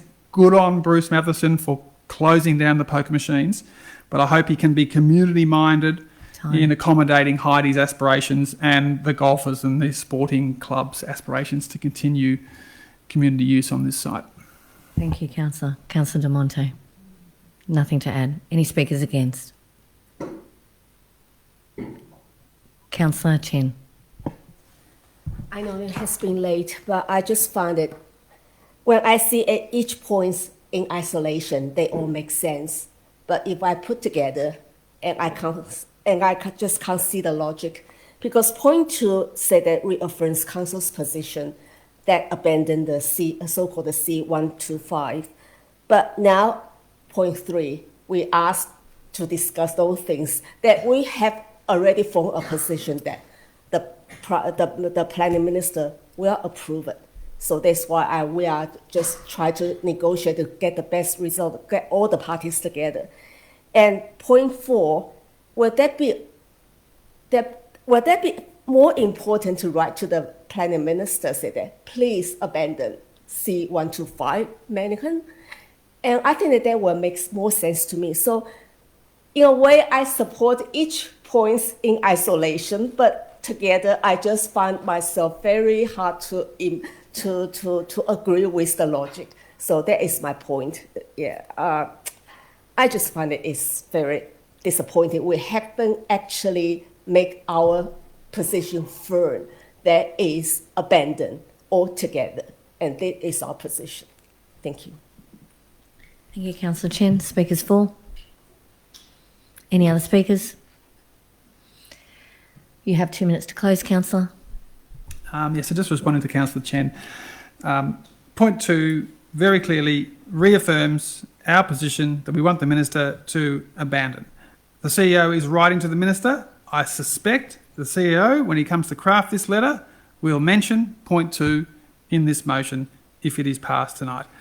This motion is responding to two new facts or development. The first is the shock closure of a 50-year-old club in 2 days' time, upsetting hundreds of Manningham residents. The second fact is the front page of The Age that the much-loved Heidi Museum has aspirations for their master plan to potentially go onto the neighbouring site, the Yarra Valley Country Club, because the North East Link boxes them in. Now, Heidi is a wonderful institution. We pay grant money so our residents can attend for free. It's a pretty tired old building. It's not big enough. There is a solution here. Council can play a facilitating role, and this motion is designed to elevate the possibilities, begin the conversations to secure an outcome that, quote, ensures maximum community benefit across the entire 21-hectare site. What's not to like about that as an aspiration for this council? I should have asked a question. Too late now. Okay, let's put that to a vote. Those in favour? Those against? So, sorry. Those in favour is Councillor Stephen Mayne, Councillor Carly Lang, Councillor Thomas Lightbody, Councillor Deirdre de Monte, Councillor Laura Mayne. Those against, Councillor Anna Chen, Councillor Michelle Kleinert. Carried. Thank you. Item 16, question time from councillors. Councillors, anyone? Oh, sorry, urgent business. Item 15, urgent business? No, there are no urgent business. Item 16, councillors, question time. Any questions? Councillor Chen?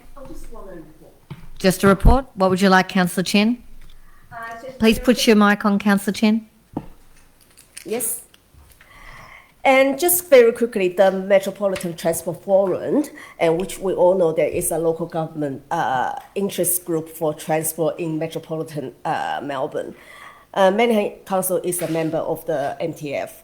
With the coming state election, MTF is organising a free public forum about transport for commuters, which will be held at Melbourne Town Hall on Thursday, 28th July at 6 o'clock p.m. We can hear the transport plans from major parties and ask questions. NTF has invited Honourable Jacinta Allen, Minister for Transport Infrastructure, which has recently been appointed Deputy Premier of Victoria. And we also invited Matthew Batch, MLC, Opposition Spokesperson for Transport Infrastructure, and Sam Hibbins, MLA, Greens Public Transport Spokesperson. So anyone interested in public transport can visit ntf.org.au to book a free ticket and ask a question. Thank you. Thank you, Councillor Chen. Any other reports or questions? Councillor Stephen Mayne. Yeah, I forgot to ask this one during the leisure debate. Which school sites are currently in the sort of joint use agreement where the YMCA is managing them along with our own assets like Mullumbulum? Do we know what primary school sites are in and out in the YMCA contract? I'll get Director Rochelle Quattrocchi to answer that one for City Services, Director of City Services. Thank you, Councillor Mayne, for your question. And there's a total of 9 stadiums included within the contract that the Y currently manage within Manningham. Sorry. Apologies. There's a total of 4 stadiums that are used predominantly by schools. Those sites are Warrandyte, Templestowe Heights, Park Orchards and Doncaster, with one of the stadiums actually located on school grounds, which is the Templestowe Heights Primary School. There are other programs as well that the Y run spread across the 9 stadiums that cater for school programs. Thank you. Thank you. Any other questions? No? Fabulous. Item 17, confidential reports. There being no confidential reports, the meeting is now closed.